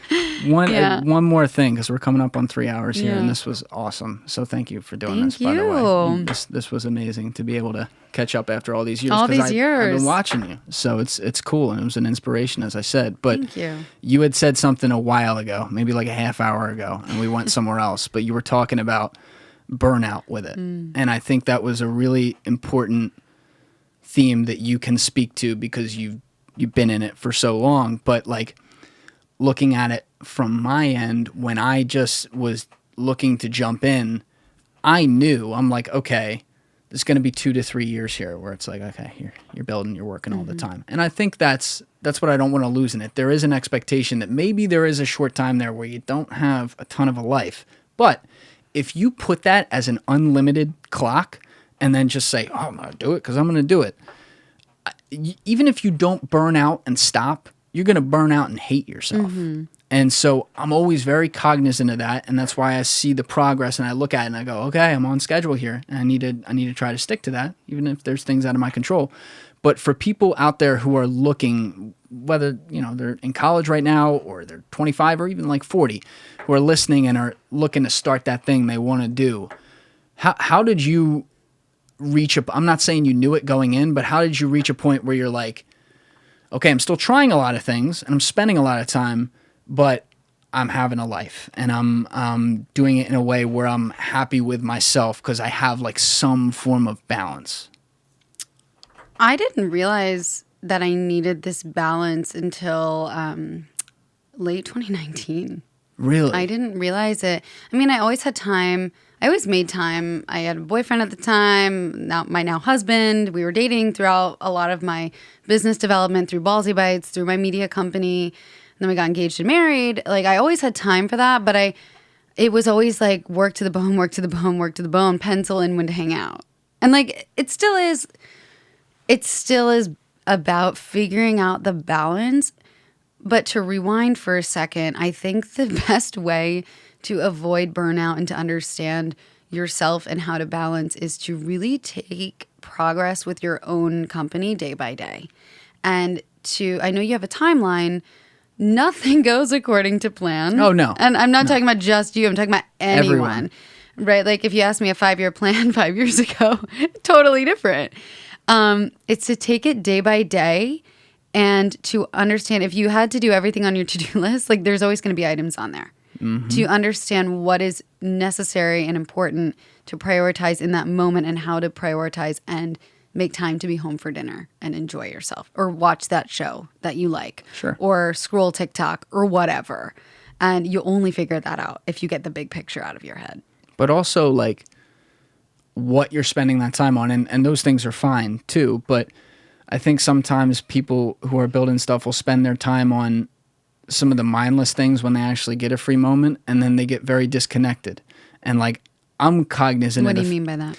Meaning, to use this as an example, one thing that I am really, really lucky about is my job is to talk with people, right? It's a big part of it. So I'm very connected at all times. And when I'm not in here, a big part of my life too is constantly talking with people on the phone or seeing people, right? There are a lot of people out there who are building stuff and it's different than this. Totally. And it's like, actually, you won't understand this. You're doing it yourself. You're doing and it's like you are relying on you. You are inherently spending more time disconnected from a lot of people. And I'm generalizing a bit, but I can imagine that has to get in people's heads because naturally, even if like we're not the most social person, people still want to be social, you know? And then when you start really digging into something, you can lose that very easily. How social you are? Oh, yeah. Absolutely. I mean, there are two things. Number one, I'm going to rephrase it. I think we need to stop guilting ourselves for disconnecting. I used to feel like I had to be connected to maintain friendships, for work. Like I always need to be doing something because I need to keep up with something. We are the FOMO generation. We are FOMO people. And we have to take that guilt away for ourselves. And everyone's journey for doing that is different. The second thing is you have to know, and I disconnect. Sebastian and I, we turn everything off. We have Saturdays for ourselves.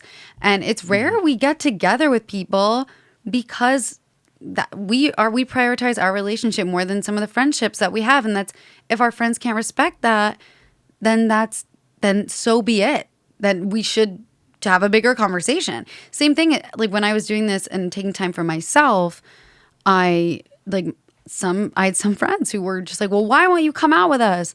And you know, that's a bigger conversation. And if that friendship will not work out, you can respect people and not have the same like love language, whether it's a friend or your significant other or whoever. I mean, if it's a significant other, you should have the same love language, but not the same. You know what I mean?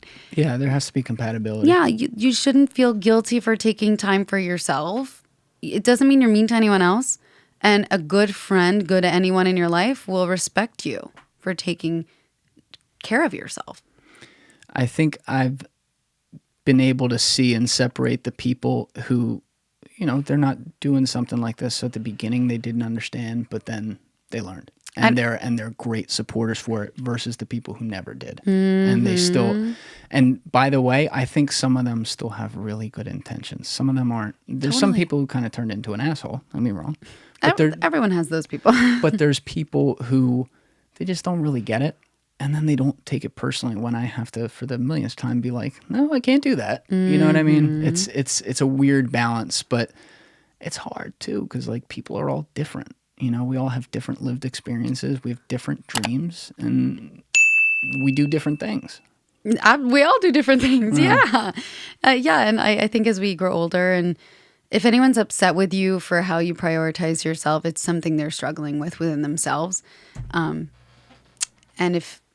that's their journey. And I'm a people pleaser. I'm such a people pleaser. This took me a very long time to figure out. And I still feel bad if I upset people, but it's one of the most valuable lessons I've ever learned. That's a great spot to end. I like, because if I touched that point, we'd be talking for another half hour. But thank you for doing this. I was looking forward to this. It's nice to see a fellow Awk out there doing your thing. So same to you. This was cool. I'm sure we're actually like, I assume no one I know listens to the podcast. It's all people I don't know, which is fine. But this one, actually, there will be people we know. Stop. Oh, who knows? I don't know. So, but anyway, I'll work my way onto your true crime playlist too. Yeah, when I have someone in here to talk about Oh my God, you should. Yes. I did have one episode. I'll tell you afterwards. Okay. One you should listen to, because there was a lot of good true crime stuff in that. But I got to work that out. So, anyway, Skyler, thank you. Thank you, Julian. We'll do this again. Fun. Congrats on all your success and a lot more of it too. Right back at you. Thank you. Thank you. Everybody else, you know what it is. Give it a thought. Get back to me.